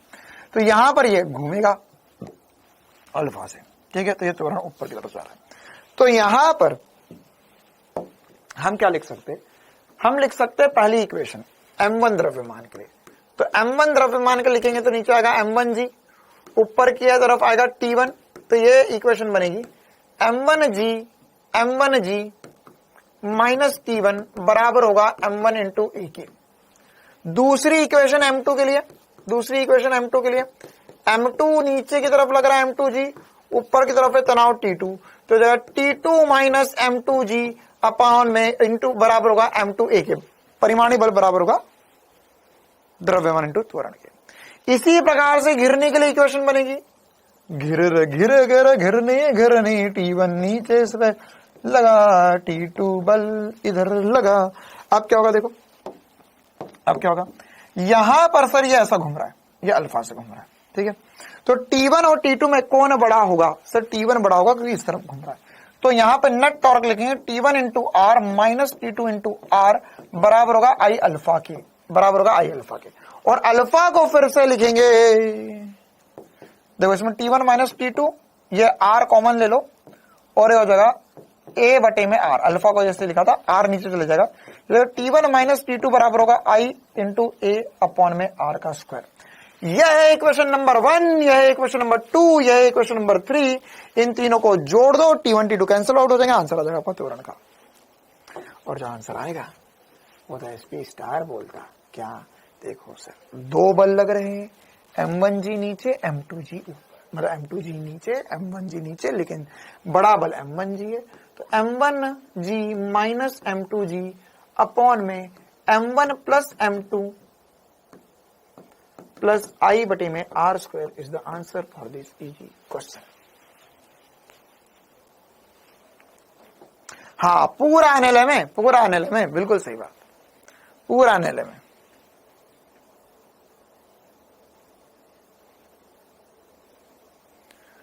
आई बात समझ में? अरे बोलो लाला, बोलो लाला, बोलो बोलो बोलो बोलो बोलो लाला। ठीक है मामला, है ना? तुझे कुछ नहीं ध्यान रखना, तुझे बस इतना ध्यान रखना, अच्छा सर इसका मुझे त्वरण ऑलरेडी आता, m1g माइनस m2g अपॉन में m1 प्लस m2 याद था, बिल्कुल। तो उसमें बस टोटल द्रव्यमान ने आई बटा आर स्क्वायर जोड़ लिया।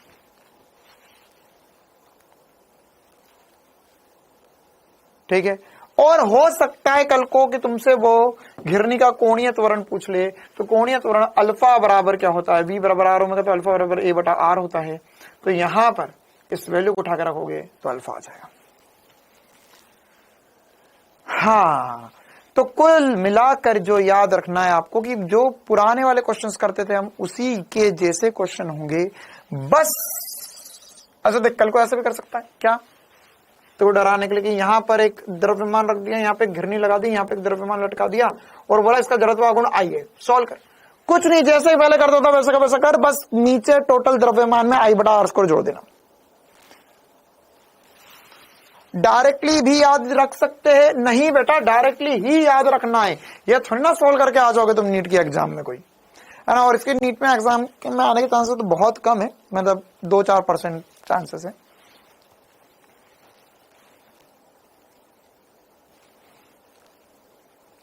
ठीक है, तो क्या याद रखना है, हमें याद रखना है टोटल द्रव्यमान, टोटल बल बटे में टोटल द्रव्यमान। यहां पे बल लग रहा है mg नीचे की तरफ, बटे में द्रव्यमान, तो mg बटे में टोटल द्रव्यमान m प्लस आई बटे में आर स्क्वायर। यही कहानी यहां भी होगी, यही कहानी वहां भी होगी।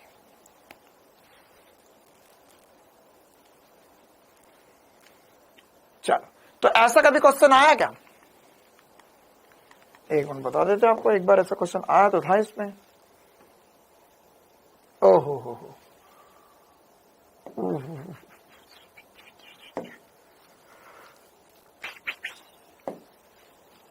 अच्छा वाला क्वेश्चन कहीं खो गया, कोई चुरा ले गया, लोग दिल चुराते हैं, कोई क्वेश्चन चुरा ले गया। ये तो हमने कर लिया ना, हाँ। ये वाला भी हो गया हमारा, हाँ ये वाली भी हो गया हमारा, हुआ नहीं लेकिन कर सकते जरूर। अच्छा चलो ठीक है, फिर ऐसा ही एक क्वेश्चन आया था, है ना? अगली क्लास जब भी हो गई हमारी तो मैं तुमको बता दूंगा भाई। तो इसमें कुछ स्टेटमेंट बोल दो, बस यही स्टेटमेंट है, फोटो देखो त्वरण बताओ। तो देखो ज्यादा क्वेश्चन में क्या होगा, क्वेश्चन में आपको यहां पे द्रव्यमान दे देंगे, खत्म, सॉल्व कर लो। आपकी इंस्टाग्राम आईडी बताओ प्लीज।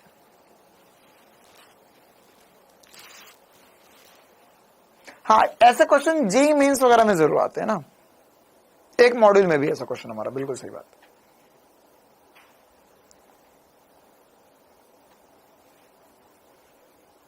चलिए आगे बढ़ते हैं अब हम। हाँ भाई, गुणन साम्यवस्था नेक्स्ट हेडिंग डालेंगे, और इस पे कुछ मतलब देखो ये भी न्यूमेरिकल ही क्वेश्चन ही होंगे इसमें। गुणन साम्यवस्था, गुणन साम्यवस्था तुम्हें आती है, पहली बात तो मैं बता दूंगा। है सर तो फिर क्यों बढ़ा रहे हो? देखो जो मैंने अभी आपको पढ़ाया, इसके पहले क्या तुमने ऐसा क्वेश्चन किया जिसमें नेट टॉर्क 0 हो रहा था? राज नारायण बेटा मैंने दो बार वाले दोनों क्वेश्चन समझा दिए हैं, है ना? एक बार फिर से भी मैं वही बोलूंगा जो मैंने पहले बोला था। क्या होगा यहाँ पर, देखो ये आपको मेंटेलिटी इंप्रूव करनी पड़ेगी ना। मैं 10 बार भी बोल दूंगा तो मैं कोई चमत्कारी चीज नहीं कर दूंगा, है ना? मैं बोलूंगा वही और समझोगे भी तुम वही। तो क्या होगा क्वेश्चन में यही है कि यहाँ पर एक घिरनी लगी हुई है, यहाँ पर नीचे की द्रव्यमान लटक रहा है, तो ये द्रव्यमान पर तू, अच्छा मेरे को पता तो क्यों नहीं आ रहा, क्योंकि तूने न्यूटन की गति के नियम नहीं पढ़ा। राज बेटा ईमानदारी से दिल पे हाथ रख और एक हाथ कॉपी पे रख और कसम खा के बोल, मैं नीट देवी की कसम खा के बोलता हूं सर मैंने न्यूटन के गति के नियम का चैप्टर पूरा पढ़ा, उसके सारे क्वेश्चन लगाए है। अगर हाँ तो ये क्वेश्चन तुम्हें 1 मिनट में समझ में आ जाना चाहिए था, 1 रुपए का भी डाउट नहीं था इसमें। और अगर नहीं तो नीट देवी तो देख ही रही है ना, नीट की चतुर्थी तो आने ही वाली है 5 मई। चलो तो फिर भी मैं एक बार बता देता हूं, क्योंकि मैं तो बहुत भला इंसान हूं, मैं बहुत अच्छा आदमी हूं। तो यहां पर ये एक घिरनी लगी हुई है, हाँ भाई मैं अच्छा आदमी हूं कि नहीं, पढ़ा है, चलो ठीक है, मैं अच्छा आदमी हूं या नहीं,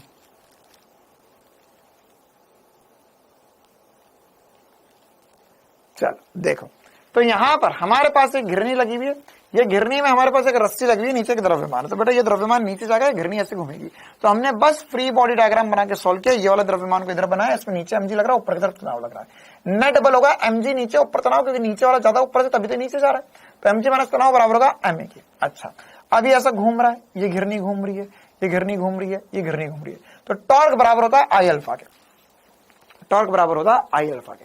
तो यहां पर जो टॉर्क जो होगा वो होगा तनाव इंटू दूरी, तनाव इंटू दूरी, तो ये तनाव इंटू दूरी, ये एक और अल्फा को लिखा हमने ये वाले फॉर्मूले से A/R, तो ये और ये दो समीकरण बने, इनको सॉल्व करके त्वरण निकाल कर लाए।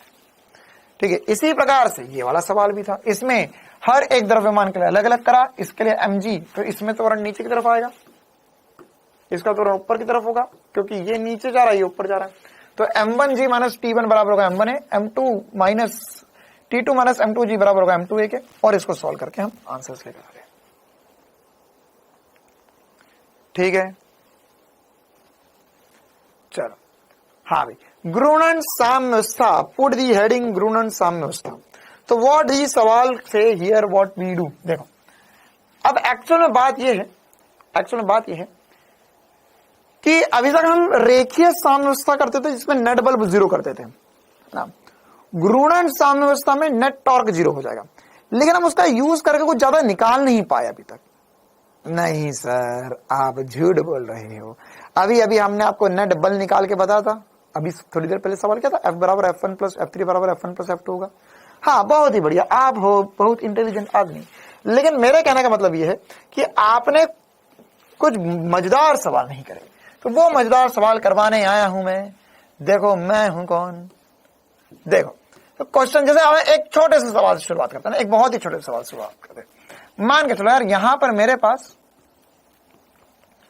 एक लकड़ी का पटिया टाइप है, पटिया, यू नो व्हाट इज पटिया, और अगर मैंने यहां पर से इसको ऐसा टिका दिया, ठीक है, अच्छा सर, और यहां पर एक बॉल रखी है जिसका द्रव्यमान है m1, एक दूसरी बॉल रखी हुई है, इसका द्रव्यमान है m2, ठीक है, तो क्या है, देखो ये कुछ ऐसा है, ये यहां से टिका दिया मैंने,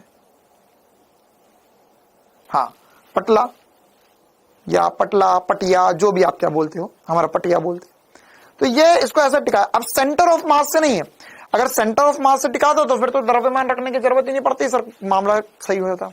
अगर मैं सेंटर ऑफ मास से भी टिका देता और एक तरफ द्रव्यमान ज्यादा रखता, एक तरफ द्रव्यमान कम रखता, तो क्या होता, घूम जाता, ये तो घूम जाता। तो ये इसको घुमाने से रोकना है।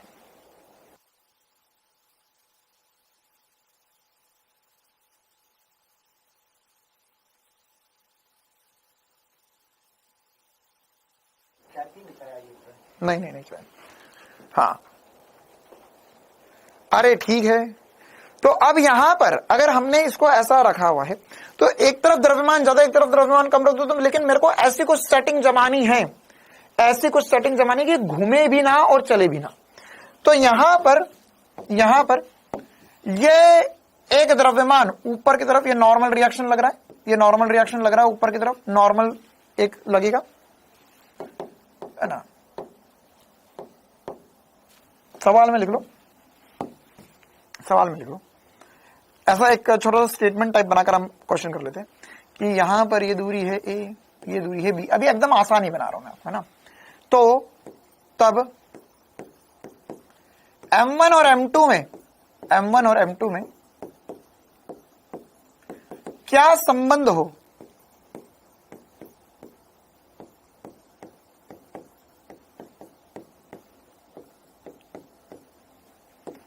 ताकि M1 और M2 में क्या संबंध हो, ताकि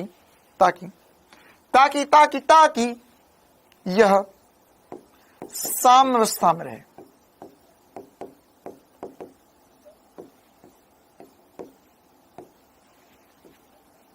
साम्यावस्था में रहे।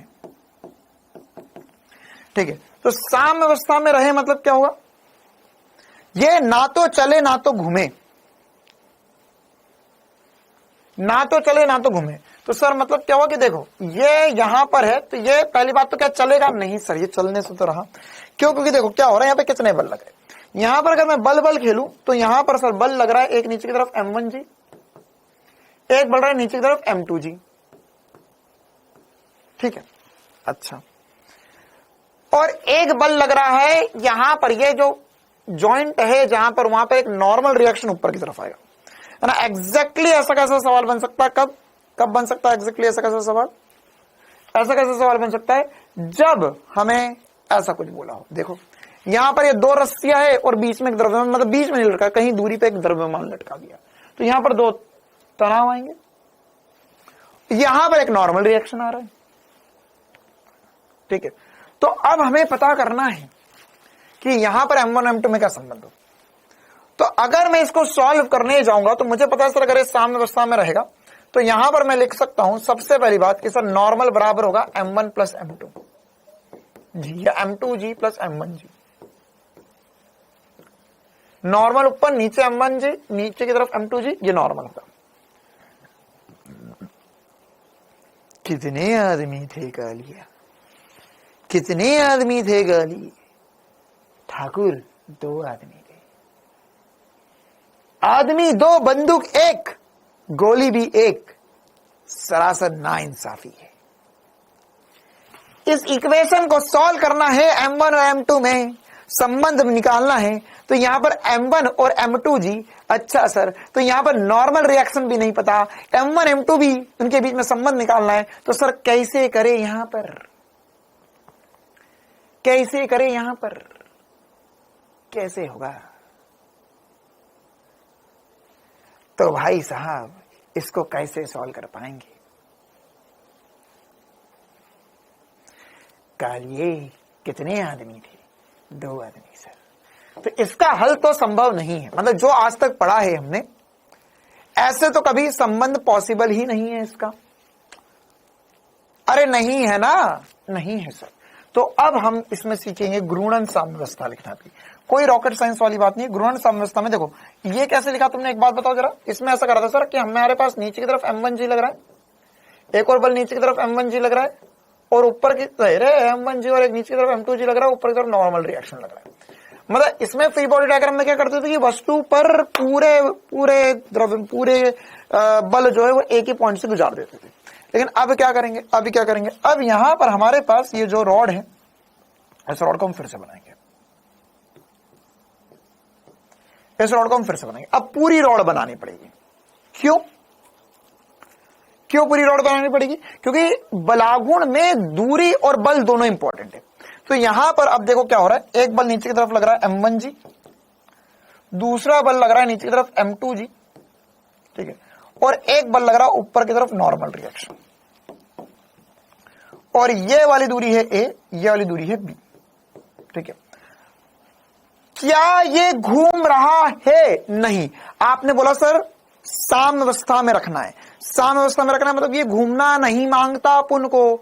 तो अगर ये नहीं घूम रहा तो किसी भी बिंदु के सापेक्ष नहीं घूमना चाहिए, इसे किसी भी बिंदु के सापेक्ष नहीं घूमना चाहिए। तो कोई भी बिंदु ले लो पूरी रॉड पे, कहीं भी ले लो कोई बिंदु, उस बिंदु के सापेक्ष टॉर्क लिख और नेट टॉर्क को जीरो कर दे, उस बिंदु के सापेक्ष टॉर्क लिख और नेट टॉर्क को जीरो कर दे। लेकिन अब तेरे बस में है क्या ये बात कि कोई भी बिंदु ले ले? सर मैं ये वाला बिंदु ले लूं क्या सर? सर मैं ये वाला बिंदु ले लूं, देखो यहां से एक बल इधर लग रहा है, एक टॉर्क इधर, एक टॉर्क इधर, लेकिन मूर्ख आदमी तो यहां से दूरियां तो पता नहीं। तो हम एक ऐसा बिंदु लेंगे जिससे अज्ञात बल गुजरे और जिससे सारी दूरियां पता हो, जिससे अज्ञात बल गुजरे और सारी दूरियां पता हो। तो एक बिंदु है सर यहां पर ये O, तो अगर मैं यहां पर O के सापेक्ष टॉर्क लिखूंगा, क्या लिखूंगा? अगर मैं यहां पर O के सापेक्ष टॉर्क लिखूंगा तो O के सापेक्ष टॉर्क कितना आएगा बताओ भैया? O के सापेक्ष टॉर्क, तो sir net torque zero O के सापेक्ष,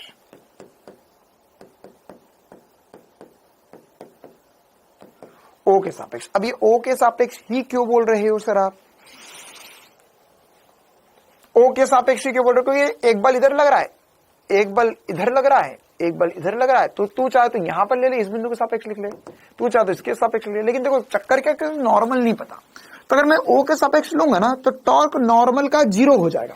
क्यों? क्योंकि नॉर्मल बल बिंदु से ही गुजर रहा है, ये अक्ष ही गुजर रहा है, तो उसका टॉर्क तो 0 हो जाएगा। तो देखो यहां पर मैं टॉर्क लिखता हूं, नेट टॉर्क क्या आएगा? सबसे पहले m1g का टॉर्क बताओ, तो m1g का टॉर्क हो जाएगा sir m1g into normal reaction, ये सॉरी इंटू दूरी a। अच्छा, अब ये किस तरफ घुमा रहा है सर? ये इसे इस तरफ घुमाना चाहता है, ऐसा ट्विंग ट्विंग ट्विंग ट्विंग ट्विंग ट्विंग। ओके, प्लस नॉर्मल का टॉर्क तो सर 0 आएगा, आपने चालाकी कर दी। अच्छा, अब ये इसे इस तरफ घुमा रहा है, मतलब देख, एक इसे ऐसा घुमाना चाहता है, m2g इसे ऐसा घुमाना चाहता है, तो यहां पर करना पड़ेगा माइनस m2g इंटू बी बराबर होगा 0 के, इंटू बी बराबर होगा 0 के। और अगर मैं सॉल्व करना चाहूं इसे तो मैं लिख सकता हूं, ये लिखूंगा मैं m1g इंटू ए, ये नॉर्मल तो 0 हो गया, ये उस तरफ चले जाएगा, m2g इंटू बी, g से g कट जाएगा, तो यहां से रिलेशन आएगा m1 बाय m2 बराबर होगा b बटा a, b बटा a, है ना। या मैं ऐसा बोल सकता हूं, यहां से जो रिलेशन आया वो आया m1 इंटू a बराबर होगा m2 इंटू b के। तो इसके लिए इसकी जरूरत भी नहीं थी, इससे ही हो जाता। लेकिन मैं ये बताया, देखो कुछ अभी ऐसे सवाल आएंगे जिसमें 2 नॉर्मल आ गए या 2 टेंशन आ गए, 2 तनाव आ गए, तो दोनों की जरूरत पड़ेगी, दोनों को मिलाकर सॉल्व करना पड़ेगा। ठीक है, तो ये एग्जैक्टली है ना।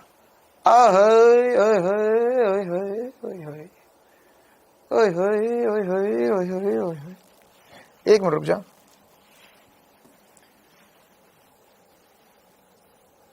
यहां पर m1g होगा, यहां पर m2g हो जाएगा, कि इधर 2 है, सही तो था, हाँ, इधर 1 है उधर 2 है, इधर 1 है इधर 2 है, ठीक है, ओके, इधर ए है इधर बी। एक काम करो, बस यहां पर छोटा सा करेक्शन करो, जहां ए है वहां बी करते हो, जहां बी है वहां ए कर लो, कोई दिक्कत वाली बात नहीं, बाकी फीलिंग तो वही है।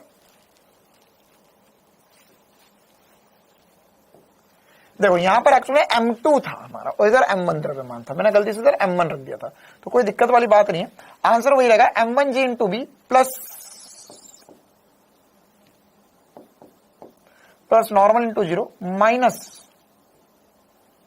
Minus m2 into G into ई।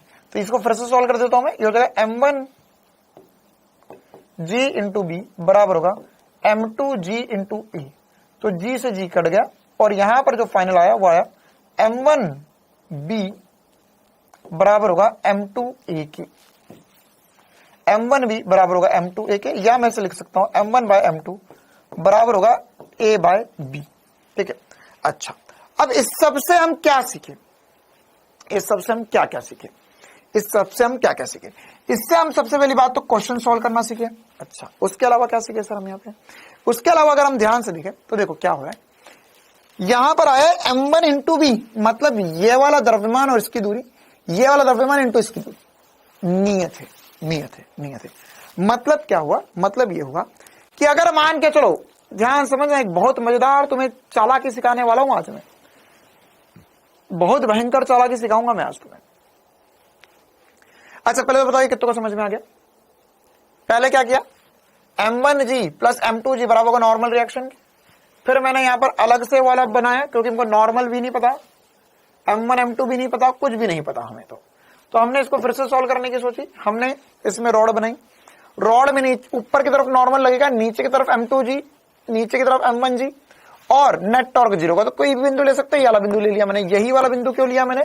क्योंकि इस बिंदु के सापेक्ष टॉर्क लिखेंगे तो यहां पर नॉर्मल का टॉर्क तो 0 हो जाएगा, m1g m2, अच्छा m1g से ले लेते पहले, तो m1g इंटू बी इधर घुमा रहा है, तो इसको मैंने, देखो किसी को भी एक को पॉजिटिव एक को नेगेटिव मानना पड़ेगा, तो इसको मैंने पॉजिटिव मान लिया, ये से इधर घुमा रहा है तो ये से नेगेटिव मान लिया, इसको नेट को 0 करा तो ये सॉल्व हो गया। तो अब अगर आप ध्यान से देखो तो इसमें है m1 इंटू बी, मतलब m1 इंटू बी और m2 इंटू ए। अच्छा, अगर मान के चलो आप इसे बैलेंस करना चाहते हो तो अगर इन दोनों का प्रोडक्ट बराबर आ रहा है, मतलब कि अगर m1 ज्यादा होगा तो दूरी कम होगी, या मैं लिख सकता हूं द्रव्यमान इंटू दूरी, इसको ऐसा भी चाहो तो समझ सकते हो, यहां क्या लिख सकता हूं मैं, द्रव्यमान इंटू दूरी द्रव्यमान इंटू दूरी नियत है, द्रव्यमान इंटू दूरी नियत, मतलब कि जिसमें दूरी ज्यादा द्रव्यमान कम रख सकते हो और कम दूरी के लिए द्रव्यमान ज्यादा रखना पड़ेगा, है ना। तो इसी कंसेप्ट पर बेस्ड बहुत सारी इस दुनिया में चीजें होती है। जैसे क्या होता है सर, देखो बहुत सारे एग्जांपल बता सकते हैं इसके। m1 बाय m2 बराबर होगा a बटा b ना। इसका मतलब क्या हुआ, इसका मतलब ये हुआ कि देखो मान के चलो कि आपको मैंने यहां पे एक रॉड दी, ठीक है। अब यहां पर भारी द्रव्यमान है, यहां पे हल्का द्रव्यमान है ना। यहां पे बहुत भारी द्रव्यमान है और यहां पे हल्का द्रव्यमान लटक रहा है और आपको इसको बैलेंस करना है। तो कहां से करोगे सर, जिसकी दूरी ज्यादा, तो जिसका द्रव्यमान ज्यादा उससे दूरी द्रव्यमान ज्यादा तो दूरी कम करना पड़ेगी। मतलब कि सर आप यहां कहीं इसे बैलेंस कर दो, यहां उंगली रख दोगे ना तो ये बैलेंस हो जाएगा अपने आप, है ना। और तुमने ऐसा देखा भी होगा कि बहुत सारी जगहों पे है ना, जैसे क्रेन वगैरह देखी होगी, तो क्रेन वगैरह में क्या होता है कि ऐसी लंबी लंबी रॉड लगी हुई होती है, ऐसी क्रेन लगी हुई होती है ना। अब ये क्रेन यहां से सामान ढो रही है ऊपर, लेकिन उसके पीछे बहुत भारी बक्से या बहुत भारी द्रव्यमान से लगे होंगे ना। एक काम करूंगा यार, आज या कल मैं ऑफिस आऊंगा ना, तो मैं, अब तो अंधेरा हो गया, मैं फोटो खींचकर तुम लोगों को भेजूंगा, है ना। हमारे ऑफिस के तो पीछे, मतलब इधर वाले एरिया में बहुत सारे नए नए ऑफिस बिल्डिंगें बनती रहती है। तो यहां पर एक बिल्डिंग बन रही है, उसमें बहुत बड़ी बड़ी क्रेनें हैं। तो क्रेन में ऐसा ही होता कि यहां पर, है ना, अच्छा सेंटर ऑफ मास का कंसेप्ट भी है ये, है ना। सेंटर ऑफ मास में भी यही हमने पढ़ा था, क्या कि अगर एक चीज को हमें बैलेंस करना है, तो बैलेंस करने के लिए क्या होगा सर, जिसका द्रव्यमान ज्यादा उससे दूरी कम करना पड़ेगी। अगर तू चाहता है ये घूमे ही ना, तो इसके सेंटर ऑफ मास में से बैलेंस कर दे। तो जब चले ना, घूमे ना, कुछ भी ना करे, मतलब सेंटर ऑफ मास में मुझे से बैलेंस करना पड़ेगा। बोल पे आ रहे, हाँ या ना, है ना। तो अब यही वाली बात यहां पर भी है कि मैं इसे यहां पर बैलेंस कर दूं, यहां पे बहुत भारी द्रव्यमान लगा दूं, यहां पर हल्का द्रव्यमान भी उठाकर मैं आसानी से काम कर सकता हूं, है ना। और यही बात सेंटर ऑफ मास में भी हुई थी। क्यों? क्योंकि दुनिया गोल है, फिजिक्स गोल है। जो बात वहां करी वही बात यहां पे करेंगे, जो उधर प्रूव कर दिया वो यहां पे भी प्रूव कर सकते हैं हम। और कैसे प्रूव कर पा रहा हूं मैं, क्यों प्रूव कर पा रहा हूं, क्योंकि यहां पर मैं बात कर रहा हूं घूर्णन साम्यावस्था की। वहां पे बात तुझे फील नहीं आई थी क्या कि सर आप यहां पर इस पेन को ऐसे बैलेंस कर दोगे, तो वहां पर मैंने क्या बोला था, कैसे समझा था उस चीज को, मैंने बोला था कि अगर सेंटर ऑफ मास पे मैं बल लगा दूं तो रुक जाएगी। हाँ, तो ये सेंटर ऑफ मास इसका यहां कहीं आएगा, यहीं पर ही मैं अगर इसमें बल लगा के रखूं तो ये तो घूर्णन साम्यावस्था में भी रहेगी। क्योंकि तो एक बल लगाने से सर एक्चुअल में वहां पर ये बात का फील नहीं आया हमें, लेकिन अभी फील आएगा हमें। क्यों? क्योंकि बल लगाने से सर ये घूम नहीं रही है, अगर छोड़ दूंगा तो क्या होगा, घूमेगी। लेकिन यहां पर अगर और कहीं बल लगाते तो घूम कर गिर रही है, चलकर नहीं गिर रही है। तो घूम कर गिरने के लिए घूर्णन साम्यावस्था की जरूरत है मेरे प्यारे, रेखीय साम्यावस्था की नहीं। और यही कंसेप्ट तराजू में यूज होता है, यही कंसेप्ट तराजू में। तराजू क्या, तराजू भी तो यही चीज है, एक रॉड होती है। अब उसमें हम क्या करते हैं, उसमें हम यहां पर बीच में से टांग लेते हैं, और इधर एक तराजू में पेन होता है, इधर की तरफ एक पेन होता है। तो ये बात बराबर ही है, यहां से पकड़ के रखा हुआ है। अगर मैं यहां पर इनमें दोनों में दूरियां बराबर कर दूं, ए और बी बराबर हो जाए, ये और ये दूरी बराबर कर दूं, तो क्या पढ़ा मैंने पढ़ा दूरी इंटू द्रव्यमान बराबर होने चाहिए। तो अगर ए और बी बराबर हो गए तो m1 बराबर m2 हो जाएगा। मतलब कि सर तराजू किस कंसेप्ट पे काम करता है, तराजू भी इसी कंसेप्ट पे काम करता है। क्या कि सर यहां पर अगर ये दोनों दूरियां बराबर है तो इधर बराबर दोनों द्रव्यमान रखे हुए होंगे तो ये बैलेंस कर जाएगा। और तराजू में क्या होता है, तराजू में भी यही होता है सर। क्या होता है तराजू में कि सर यहां पर अगर यहां पर 1 किलो का बाट रखा है और यहां पर 1 किलो से कम फल है, तो सर ये 1 किलो से कम फल है तो इधर घूम जाएगा। क्यों? क्योंकि यहां का बल ज्यादा है, यहां का mg ज्यादा हो रहा है, इसका बलागुण ज्यादा आ रहा है, तो ऐसा घूम जाएगा। अगर मान के चल ज्यादा आलू चढ़ा दिए तो इधर घूम जाएगा। फिर उसका हमने एक आलू निकाल लो, ऑलमोस्ट बैलेंस हो जाएगा। और यही चीज चालाकी भी की जा सकती है तराजू में। चोरी सिखाऊं, किसी की किराने की दुकान तो नहीं है, वैसे आजकल तो ये सब यूज नहीं होते, है ना। हाँ, सब्जी वाले भैया जरूर यूज करते हैं आज भी तराजू। बाकी बहुत सारी जगहों पर आजकल इलेक्ट्रॉनिक चीजें आ चुकी हैं। तो अगर मान के चल हमने तराजू में सेटिंग करी, क्या करी सेटिंग, हमने तराजू में ये ऐसा तराजू लिया और तराजू का कांटा जो है ना वो थोड़ा सा इधर कर दिया। किधर कर दिया? थोड़ा सा हमारे बाट की तरफ कर दिया, है ना, यहां ना करते हुए यहां हल्का सा इधर, जैसे लोगों को पता भी ना चले, लोगों को पता भी ना चले, थोड़ा सा खसका दिया। तो अगर थोड़ा सा खसका दिया तो यहां पर ये दूरी कम, यार ये दूरी कम होगी ना, तो यहां पे द्रव्यमान ज्यादा और यहां पे कम द्रव्यमान रखना पड़ेगा। अगर यहां 1 किलो है तो इसको बैलेंस करने के लिए देख, अगर दोनों दूरी बराबर होती तो 1 किलो रखना पड़ता, लेकिन अगर यहां पे 1 किलो है तो यहां पर अब आप अगर 950 ग्राम भी रखोगे तो भी बैलेंस हो जाएगा। क्यों? क्योंकि थोड़ा सा तराजू उधर खसका दिया। और अगर तुम हर 1 किलो पे 50 ग्राम बचा लोगे और तुमने अगर दिन में 10 किलो सब्जी भी बेची तो आधा किलो तो तुमने ऐसी घर के लिए बचा लिया। अगर 20 किलो बेचा तो हर 20 किलो पे 1 किलो, मामला अंदर है। कैसा लगा मेरा आइडिया? बस कुछ नहीं करना, तराजू में थोड़ा सा होल, जहां पे वो टिका हुआ था कांटा, वो थोड़ा सा इधर होना चाहिए,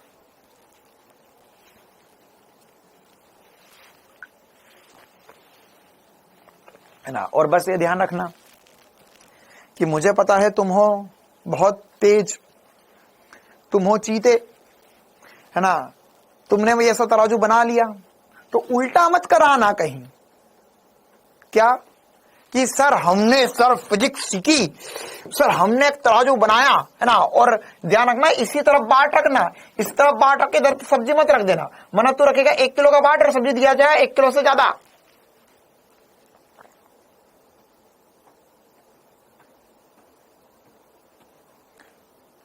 कुछ पल्ले पड़ा, अगर उल्टा कर दिया तो क्या होगा? उल्टा कर दिया तो सर देख, कुल मिला के इसको बैलेंस करने के लिए इधर कम द्रव्यमान रखना है तो ज्यादा रखना है। तो अगर उल्टा कर दिया तो गलती से इधर 1 किलो का बाट फंसा दिया, है ना, तो निकला तो चालाक बनने, होशियार बनने कि भैया हम चोरी करेंगे, पता चला कि लुटा कर आ गया ये, है ना, ये एक ऐसा चोर था जिसको दुनिया ने इससे चोरी कर ली या खुद ही लुटा कर आ गया दुनिया को।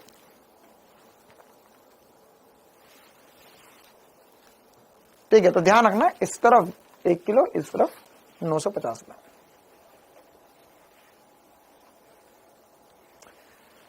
चलो भाई, ओके, तो आज की क्लास हम इतनी रखते हैं, है ना। ये वाला चैप्टर हमारा ऐसा मान के लो, अच्छा इस पे 1-2 क्वेश्चन रहेंगे, मैं 1-2 और क्वेश्चन जब भी टाइम मिलेगा मैं अगली क्लासेस में कर प्रैक्टिस करवा दूंगा। और ये वाला चैप्टर अब हो ही गया, है ना। इस चैप्टर में ज्यादा बातें बची नहीं है, पावर वार के कुछ क्वेश्चन बचे हुए। और ये आखिरी टॉपिक बताओ, कोणीय संवेग, कोणीय घूर्णन गतिज ऊर्जा 5 मिनट की बात होती है, 5 मिनट 10 सेकंड की बात है। क्या तुझे पता है K बराबर लिखता है ½ mv², तो इसमें हम लिखेंगे ½ I⍵²। तो अगर गतिज ऊर्जा पूछ रहे तो निकाल देना ½ I⍵²। हमें पता है सर कार्य जो होता है वो F.S होता है, यहां पर कार्य जो होगा वो हो जाएगा टॉर्क डॉट थीटा। अच्छा सर, हमें पता है पावर होती है सर F.V, तो इसमें पावर हो जाएगी टॉर्क डॉट ओमेगा। ठीक है, तो ऐसी छोटी छोटी सी बात है जो हमें पता होनी चाहिए, एग्जैक्ट सेम है, कोई दिक्कत वाली बात नहीं है।